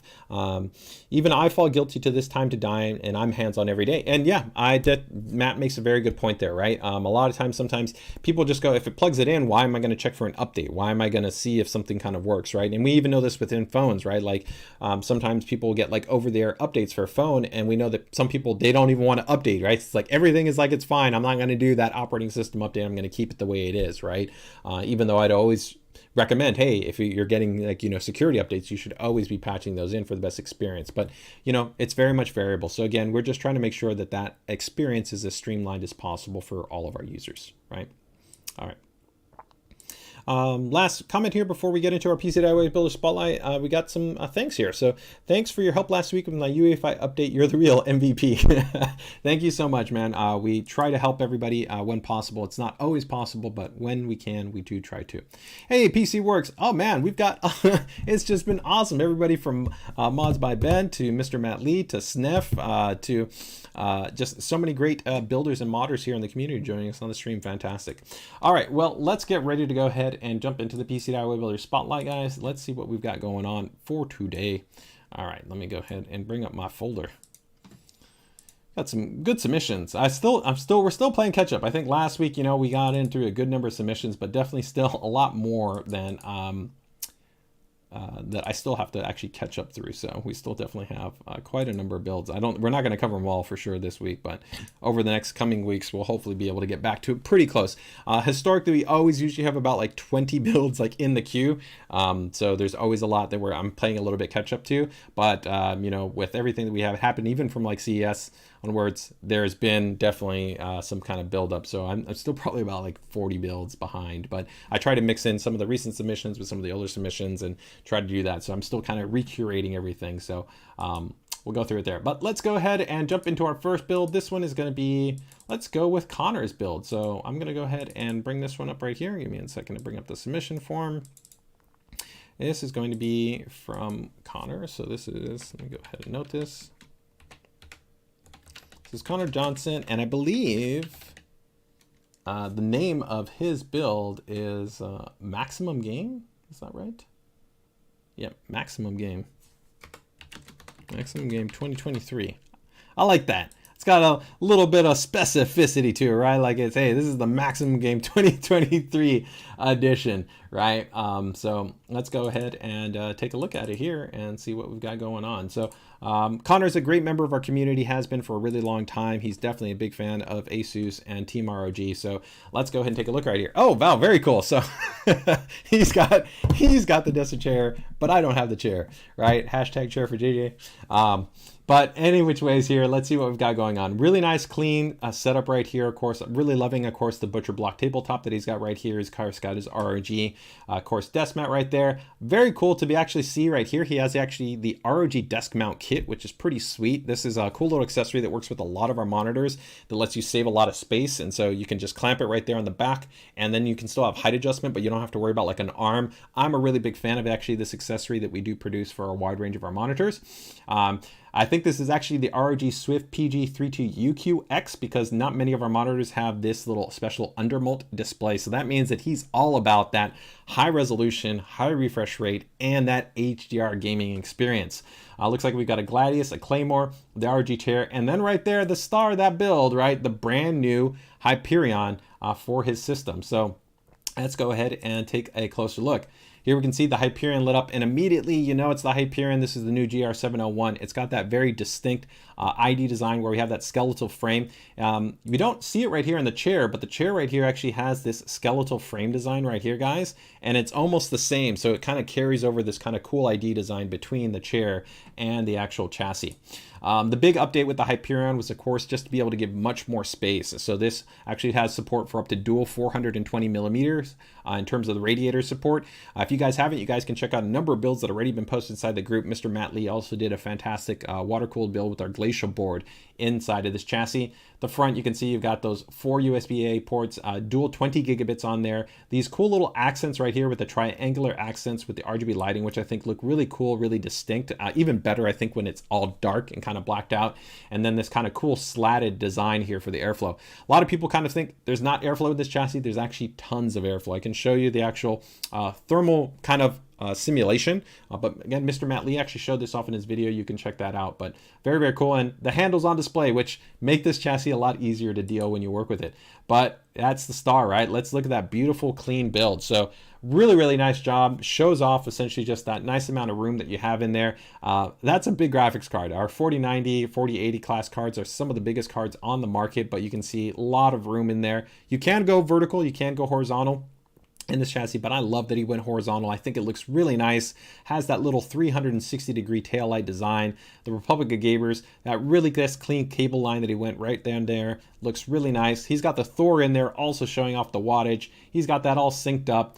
Really clean. RGB light panel. Some little things that he added in, which are kind of interesting here. He put an LED strip here and an LED strip right here. I really like that. It adds a nice little kind of color play to the system.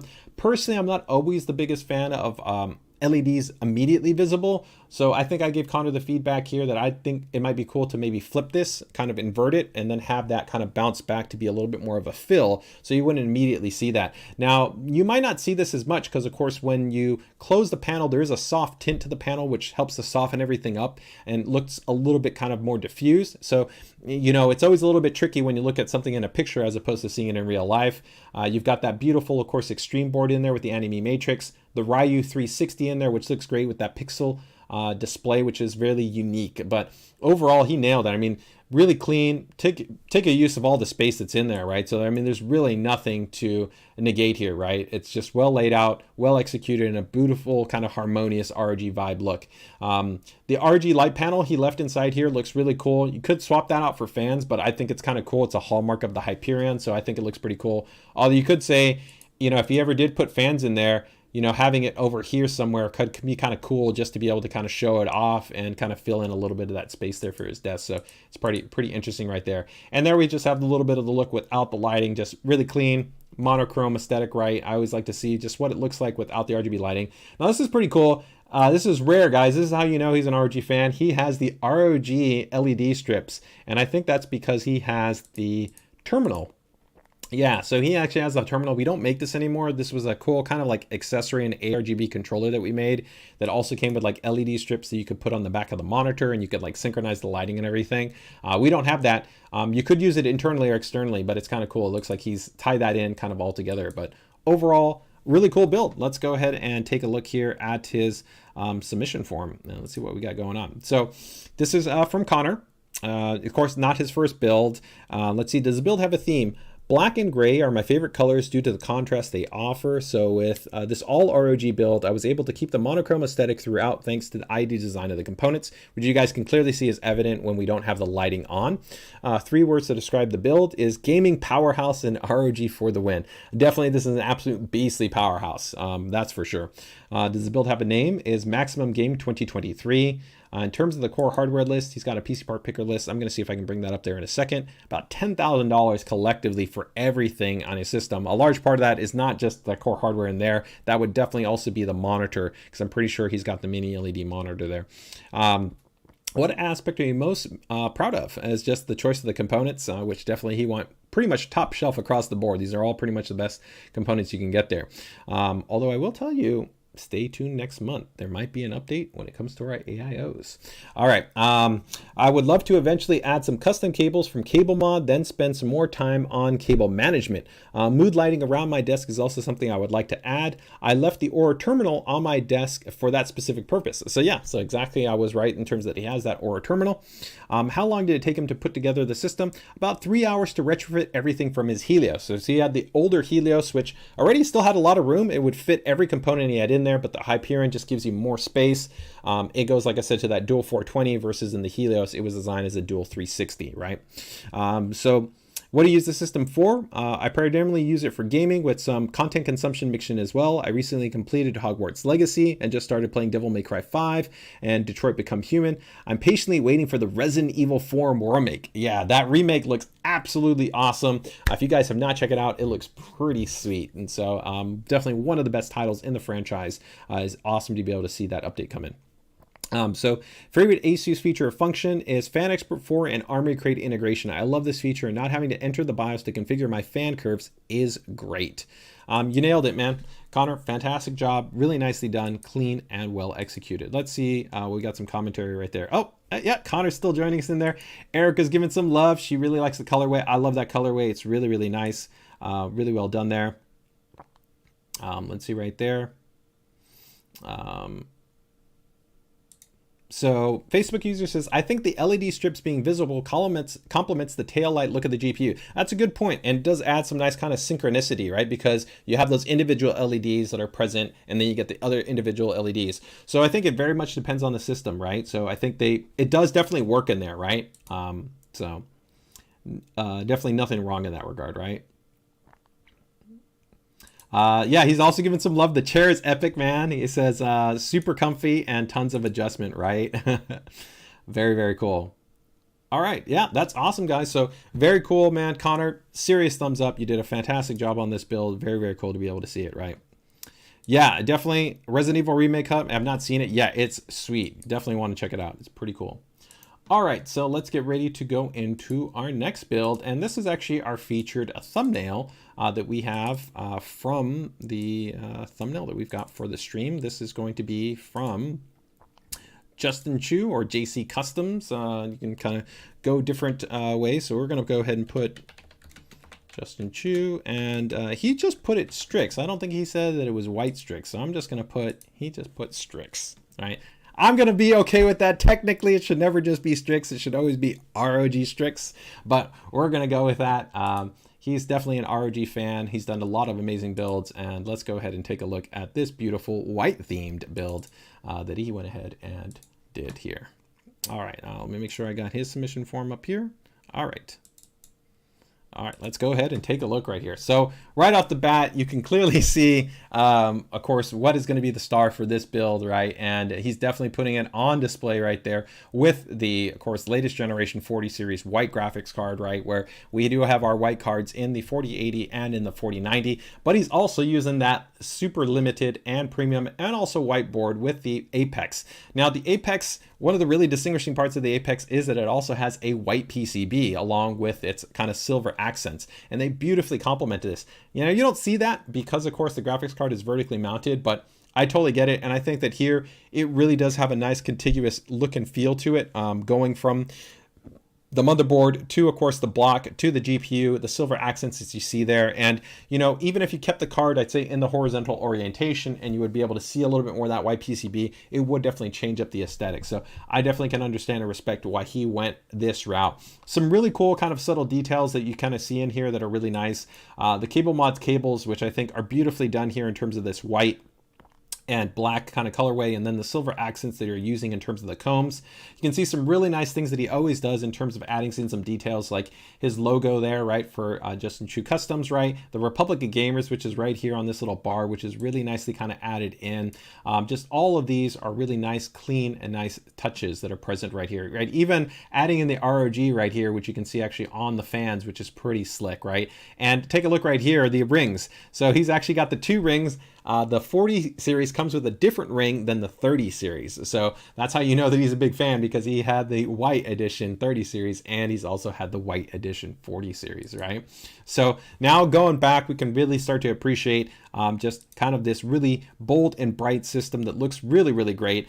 And I think for me, the thing that I really love most about this is going to be the accents, right? One of the big reasons why we didn't want to just have a purely kind of white card, right, as opposed to what you did, or what we have here, which you can see is these silvers, is that a lot of white can actually be quite challenging for your eye to kind of take in, and it can also be really hard to kind of have a uniformity with. And so having the actual silver there helps to create a little bit of a break, creates actually a contrast point, right, and also adds an element to actually work with the white. And so I think this is really, really well tied in within this build. It really complements it. Like I said, the silver right here that you've got within the tubing, complementing within the silver accents that you have on the card. And then again, what you have with the block, right? And then even within the silver accents that you have here on the board, right? So they all really kind of come through. And even again here, you got the silver accents that you have within the ring. So beautifully tied in, really, really nicely done.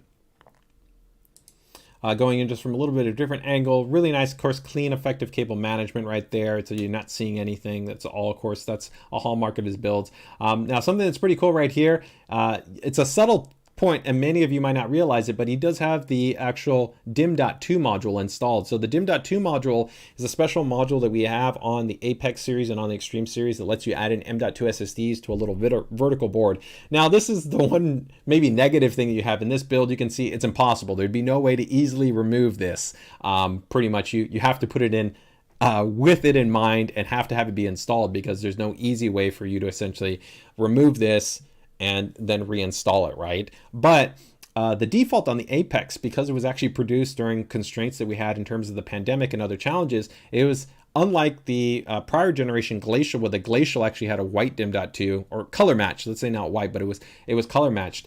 This one actually was black. So he did some color matching work here. I don't know if I think he has maybe the prior Glacial, so maybe he took the Glacial DIM.2 and added it in here, or he painted it and to be able to match with the board. But it's a cool detail to know that just, again, that DIM.2 add-in card has been color matched to go with the theme to be able to break it up. It wouldn't have looked bad, I think, even if you would have kept it black, because there's still so much silver here and white to be able to kind of break up that.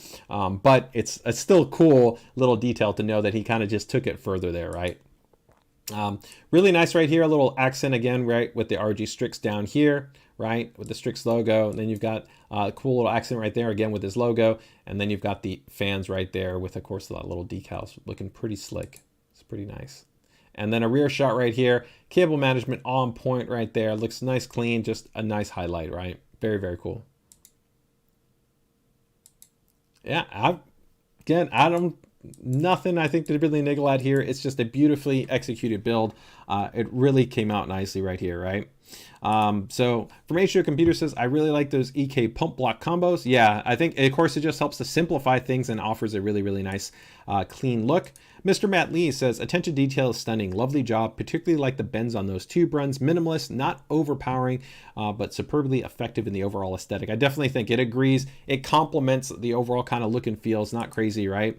Connor Johnson throws up, without a doubt, the silver accents throughout really tie it together. And then a Snef, one of the best guys, again, in the game, especially in terms of his color theory. His color theory on so many builds is outstanding. The color mix is perfect. So for me, having that kudos from somebody like Snef, it speaks volume, right?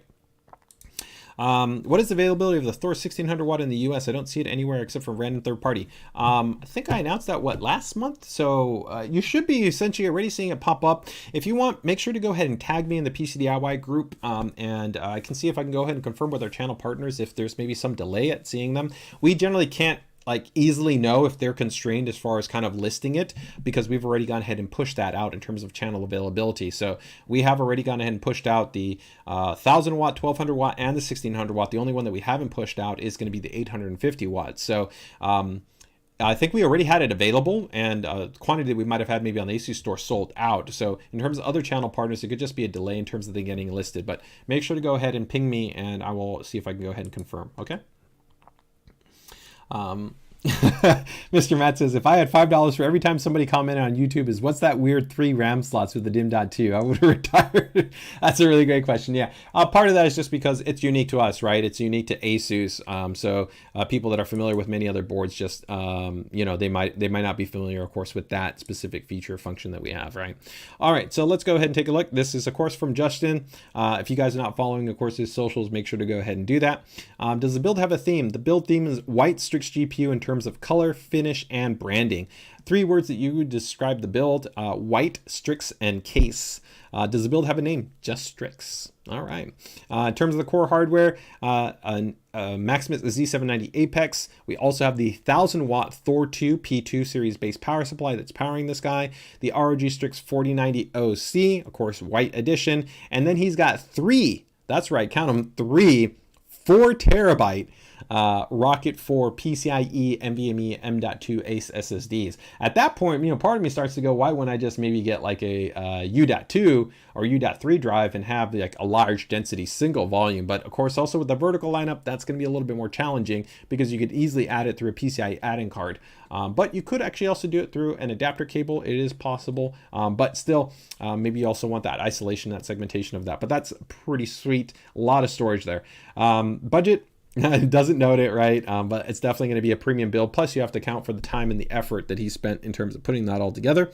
What aspect is he most proud of in terms of the build? Is polishing metal is a pain. So I'm proud with how I dealt with it. Yeah, I can definitely imagine that. I mean, these are beautifully, really clean, really nice, and they just look outstanding, super smooth. And of course, he does outstanding photo work as well, right? How long did it take him to put together the system? Probably a couple of days worth of time since I got back and forth, going through in terms of handling all the little small details, getting everything right. What is the system used for? This will eventually turn into a GPU test bench, since it's one of the few systems I have that doesn't have a water-cooled GPU. So that's cool. So it's actually going to be able to, and that makes sense. Hey, Apex with a high-end CPU, high-end DRAM, fantastic to really have an ultra-high performance system to be able to kind of check the performance of GPUs. And because of this configuration, you can kind of easily just swap out the graphics card, right? Because you could just pull that card out, put it in, and bam, you'd be good to go, right? Favorite ASUS function or feature is he's a huge fan of the ASUS UEFI firmware experience. Man, again, you killed it. Fantastic. Gets a serious thumbs up from me. All right.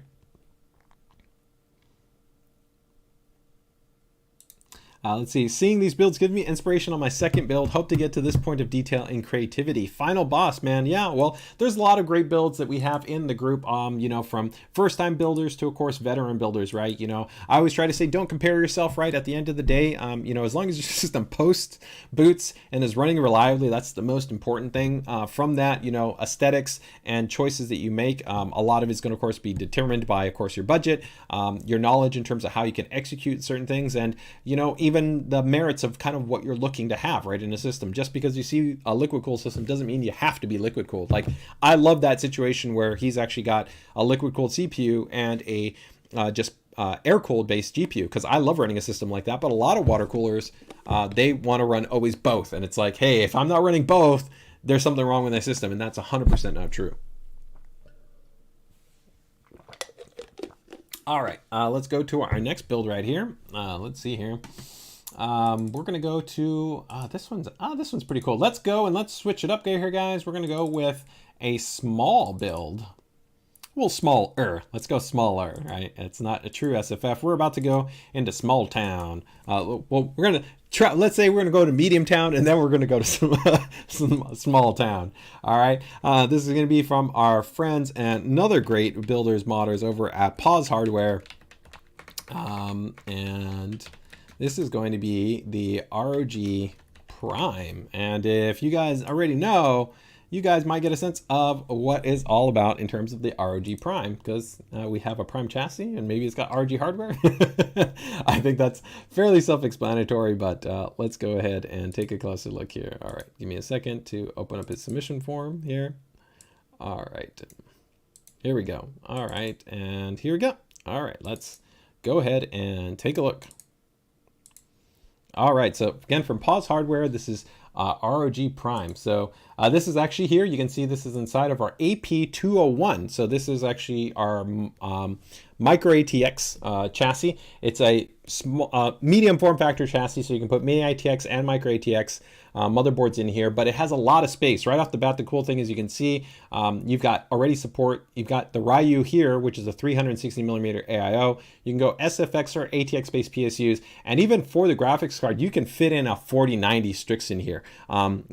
Comfortably for sure, 4070 cards, no problem, but even 4080 or 4090, which is rarity amongst even a smaller, more compact chassis like this. So pretty cool. So let's see how this actually ultimately comes together. We do have it in white and we have it in black. Of course, evident right here, he's using the black version. Beautiful, of course, right here. A really special board that actually, again, this is kind of testing the waters where we see that there's niche demand and sometimes it pays off, and sometimes it doesn't. It depends on what users actually really say they will buy, right? When we had a lot of people, it was like, I want high-end micro ATX, and we spent the time and effort to design really the highest end micro ATX board that we might have ever done here with the Crosshair Gene X670E base board, and that's actually what he's using in here. This is an amazing motherboard, really designed to kind of push the limit in terms of what the AM5 platform allows for. Massive numbers of really cool features and functions that are present on this board. I love this shot right here, of course, with just the CPU installed, but let's go ahead and go a little bit closer. And if you guys are not noticing, this is of course that latest generation 7950X 3D. So this is a very performant system, and bam, there we go. Really, really love the way that this came out. Really some cool, smart kind of photo tricks right here where he's giving a light background to be able to go ahead and just create a little bit more contrast, a little bit more punch, and also tie in with the colors right here as opposed to blacking everything out. Black would carry a little bit more inky, kind of cool aesthetic, but I love the white against the black right here, just giving a little bit more pop. I love just this little bit of the color accent that we have right here within the Gene board that just has these really cool little RGB points that are there in the heatsink that look really cool. Got the Ryu on display. I like the actual color choice. I like these bold and bright white and blue with the white combs right here, which I think just gives you a really, really nice color blocking effect to pop against all the black that's in there. So I'm actually a big fan of this. I like this. And then even here, the color scheme here is he popped it again. You went with this color gradient where you've got like the pink and purples and blues that are in there. And that blue ties in again a little bit here with this blue right here. You got a 30 series card that's in there as well with that beautiful horizontal ARGB light bar that you have on display. And overall, really just cool, compact, performant build. I love the way this turned out. This is probably the type of build that I would love to put together myself if I was putting together like an AP201 system. Although, if you guys want to see an awesome water-cooled build, check out Snef. Snef has done two fantastic builds with the AP201, both in the white and the black, where he's done custom water cooling in it and shows you again the versatility that you can have within that chassis. And Mr. Matt Lee also did a really great build in the AP201, I think also using the Gene, but with an AMD based graphics card, as opposed to here we've got, I think this is an NVIDIA based graphics card. He's also got the Gen Z.2 adapter, so not the DIM.2 adapter, but the Gen Z adapter, because this one supports PCI Express Gen 5 in here. And overall, very, very cool. So you can see those beautiful ROG static pressure optimized ring barrier fans in there, the Ryu that's also set up in there. I really like the way this turned out, showing up some different designs that you have there on the Ryu. Ooh, what's your guys' favorite color in there? I don't know. I really like this one. This little blue, all of the blue looks really good, but I don't know. This one's really cool too. I don't know. What do you guys think? Which one's your favorite? Let me know in the chat. You can see right there, he's got the power supply mounted in there. It looks like a 1050 watt, right? And overall for airflow, this is a fantastic chassis. If you're wondering, 57,000 perforations on this chassis. So airflow is not an issue. So it's really, really great chassis to be able to pack in a lot of hardware and not have to worry about airflow at all. And also really easy to work in. All right, let's go ahead and take a look at the submission form. I'm going to go ahead and maybe put up, let's see, the white. Let's put these two up right here. Yeah, I think those are kind of too cool. So let me know, which one do you guys like? Do you like the blue, or do you like the kind of the mixed color scheme gradient that we have right here? Although I think there was another one, right? The first one is a little bit different than that, right? Yeah, that one's a little bit cool. I mean, that one's got the side panel in it right there, but let's go with that, people. All right.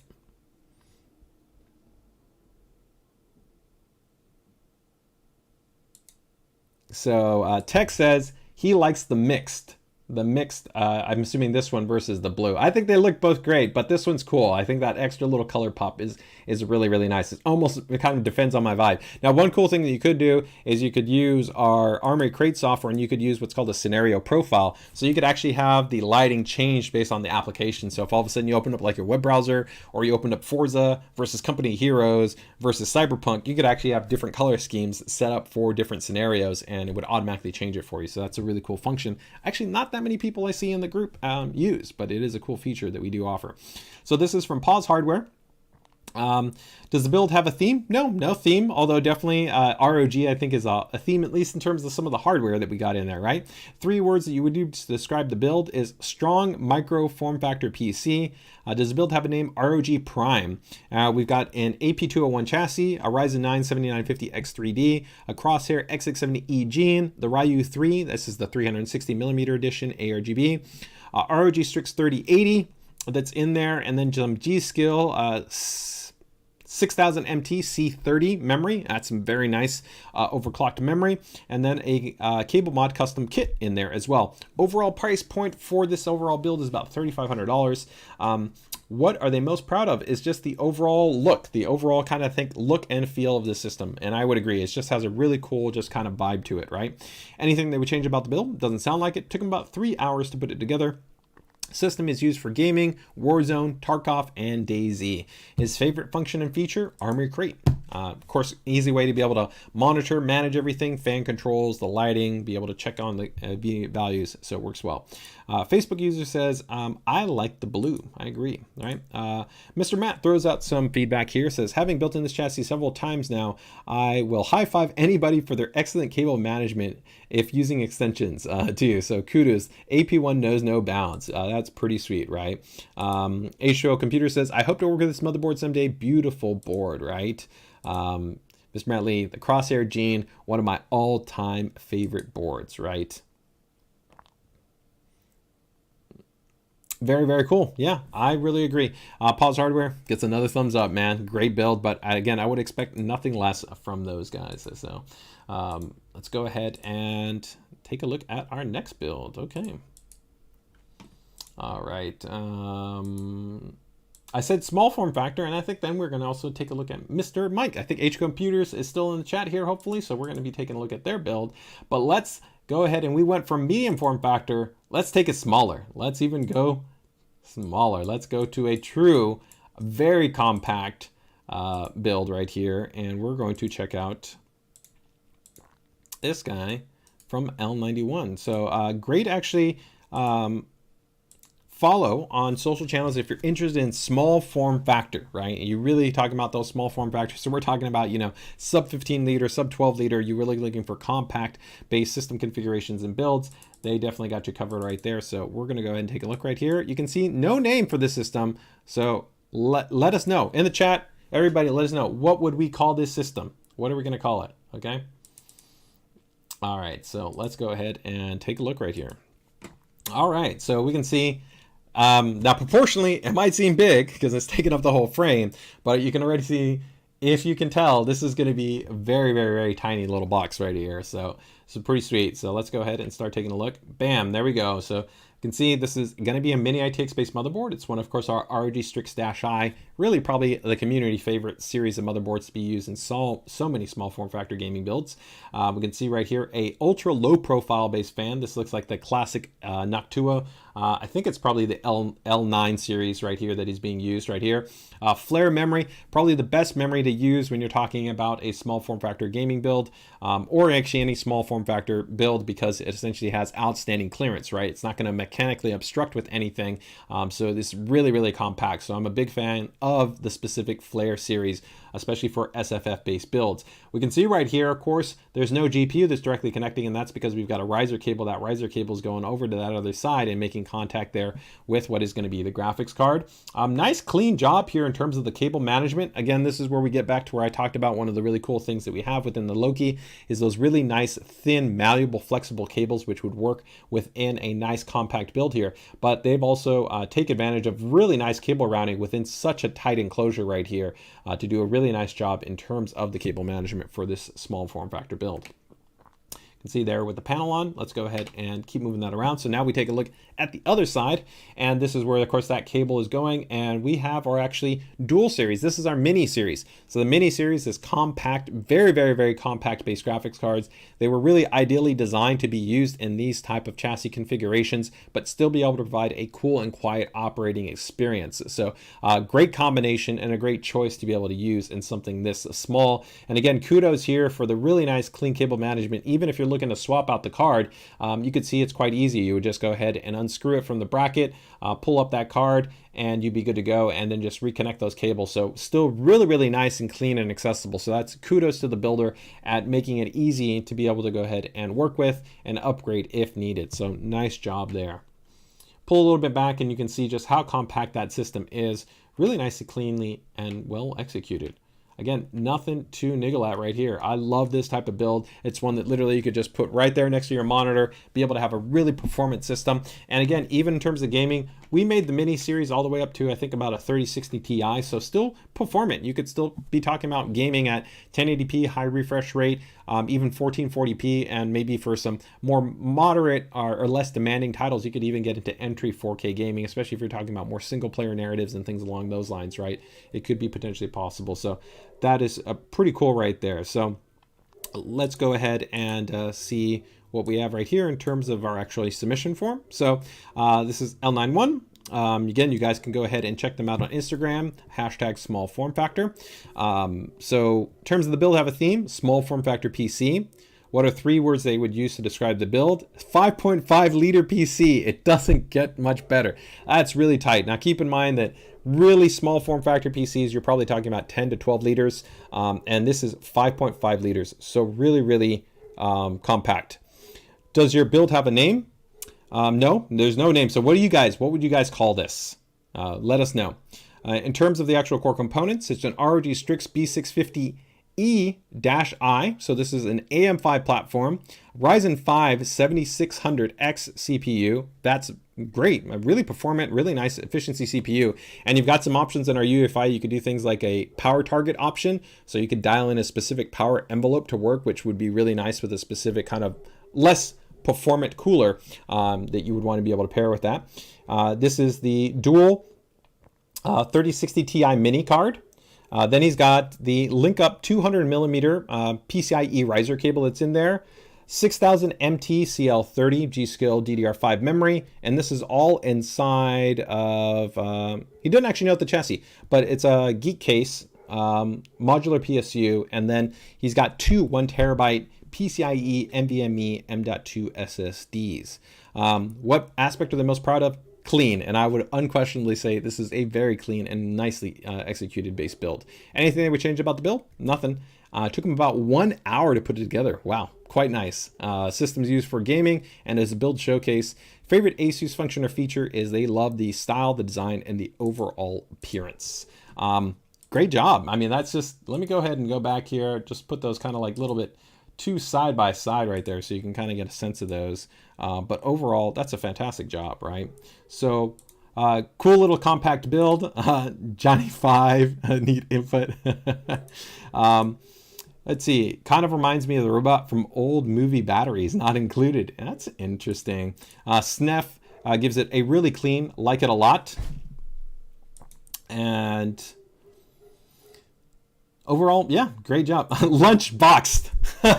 I like that. I like that. Mr. Matt, I would agree. I think that is a really, really nice name. So I think tentatively we can go with Lunchbox. All right.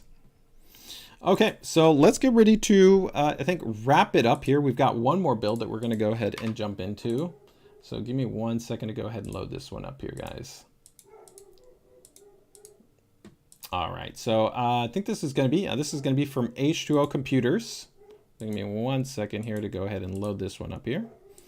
All right, so I'm going to go ahead and load this one up here. So H2O Computers, another great member of our community is Mr. Mike. I'm going to go ahead and also put Mike in there. And I think this is H2O Snowblind. All right. Let me go ahead and put that there. Okay. All right. Very, very cool. Okay.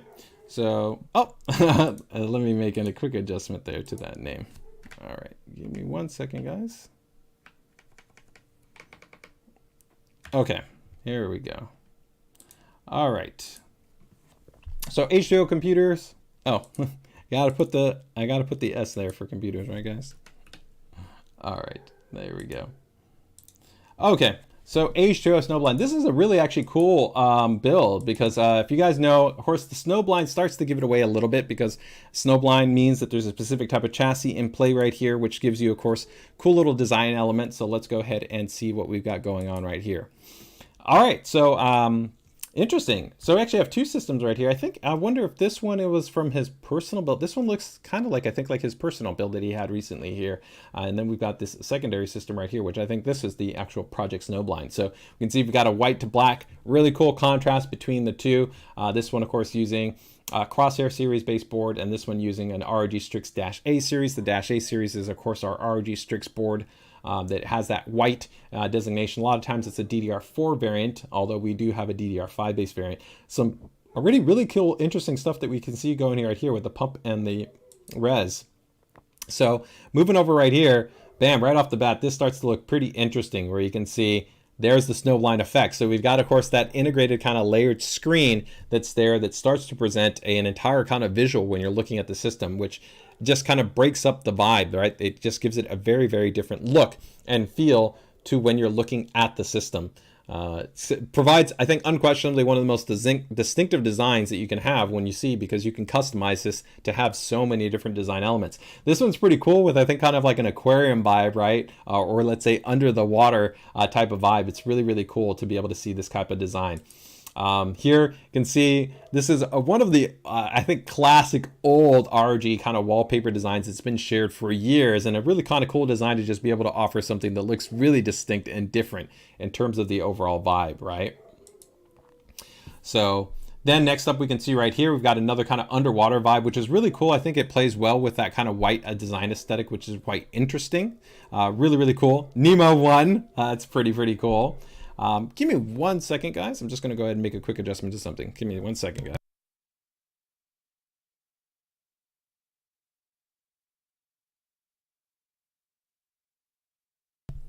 Okay.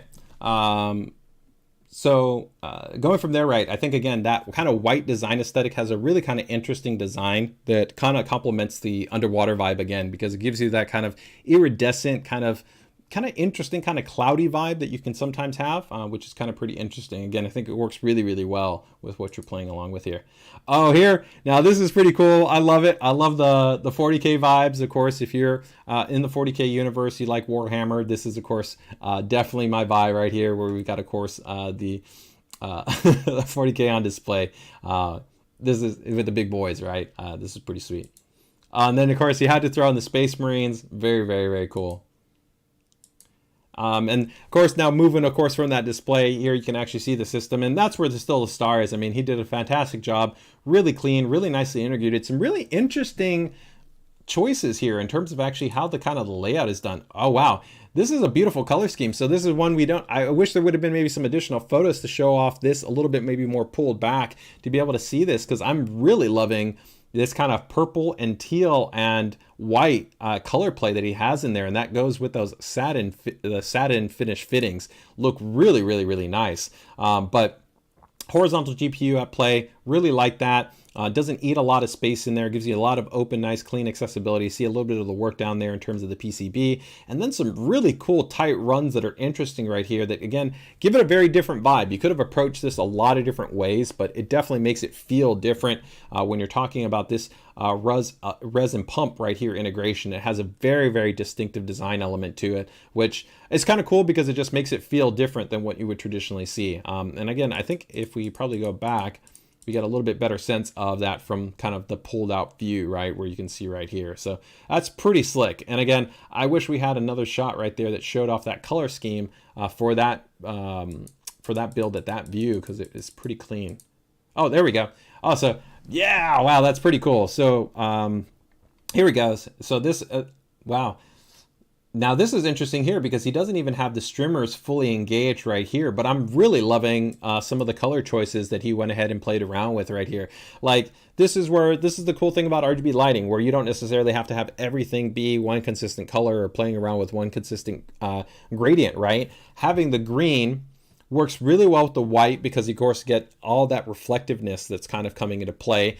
This adds a really cool, interesting, distinguishing element. And I love the white right here working against the green. And then instead of having anything else be those same colors, you actually then go with a gradient color scheme that's here, which is really, really cool. With again, those kind of teals, blues, and pinks, purples to carry through. And this is all kind of be synergistic. So it really kind of gives it a cool kind of vibe to it, where really, really nicely done. I really like the way that the overall color theme played out. So I don't even know which image to kind of leave there for there. So let's, I guess let's go with one of the underwater ones. Yeah, let's do one of those because it's pretty sweet. I mean, part of me is biased. I want to put it at that 40K, but I really like the way that the water kind of played out right there. So I think that looks pretty cool. So let's go ahead and bring up his submission form right here. So give me a second to bring it up here. I'm going to go ahead and bring up.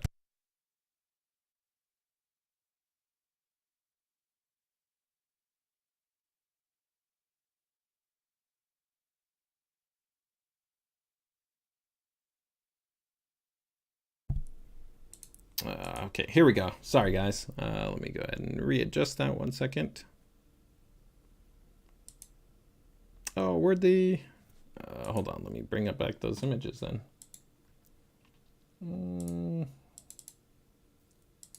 There we go. Okay, so let's go with, yeah, I think the visual for that one and probably the underwater. Okay, that works well. Okay, perfect.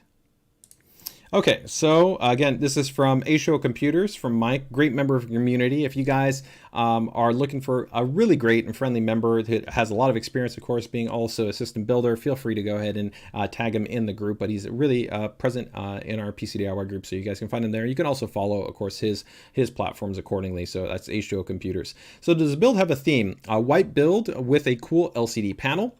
What are 3 words used to describe the build? Original, fun, and creative. I definitely think that all of those actually really apply because you don't really see a system that's utilizing something like this type of snowblind concept consistently. And also, I think even the orientation that he went about, how he set up the water cooling is definitely not par for the course. It definitely has a different vibe. And then that bold and bright aesthetic with the white components that he went ahead and selected and integrated is done really nice. And even the color theme, it's not the traditional color theme that you'd always see. I think even that little touch of going in with the green and the white along with that gradient kind of synthwave color wave is really nicely done. Does the build have a name?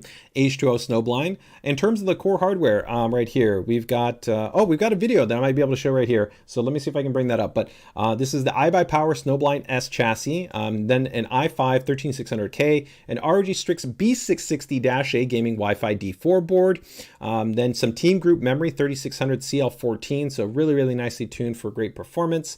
An EKWB ASUS 3070. Oh, that's pretty cool because those are rare. We don't usually we don't have those commonly available, and we only produced them for a short time, but that was a collaboration that we had with EK where we had pre-blocked GPUs. So essentially it was a graphics card and had the water block already provided. Really nice, compact, and clean because you didn't have to block the card yourself.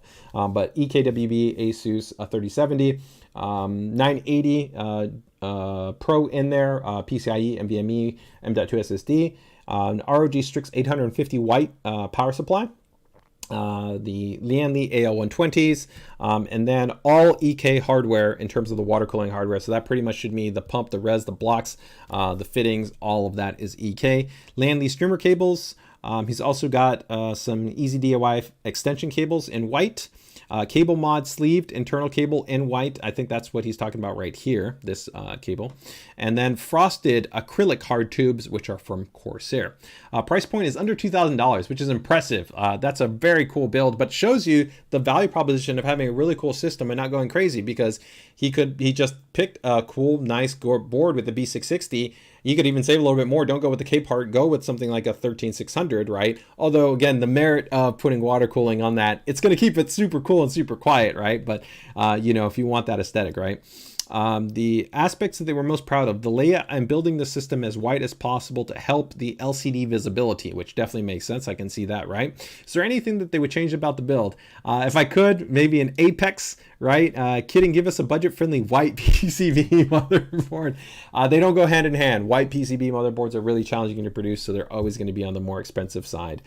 Pretty challenging right there. Otherwise, He really is a big fan of the Strix board. How long did it take him to put together? About 2 days. What is the system used for? It's just a shop pre-build. Also, that's pretty cool. So I think pre-build, maybe it seems that he's actually gonna be selling the system. So it's a cool system. And his favorite function feature is ASUS Armory Crate. Pretty cool, man. Did an awesome job, Mike, man. Clean, well executed. Some nice distinguishing hallmarks like always that you bring to your builds too. So really, really nice, man.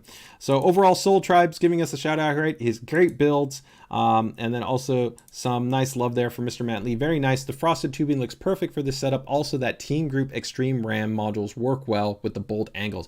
I agree, and I also think they're one of my favorites for white because they have this really smooth, defined line there that looks really, really nice. So overall, fantastic. Did a really, really nice job there.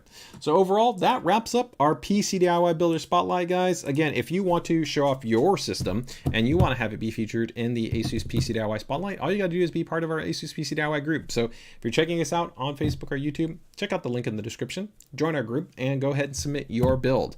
So with that, guys, as always, if you have any other questions, comments, or concerns, feel free to go ahead and drop them in the comment section, or if you're in our group, go ahead and feel free to tag me or Jake, our other admin and mod that we have in the ASUS PCDIY group for all things ASUS. If not, also have an amazing community of over 40,000 members that might be able to go ahead and give you guys insight or answers into your questions as well. So with that, as always, take care, take it easy, best of luck here with your builds, and see you guys next week. All right, guys, take care.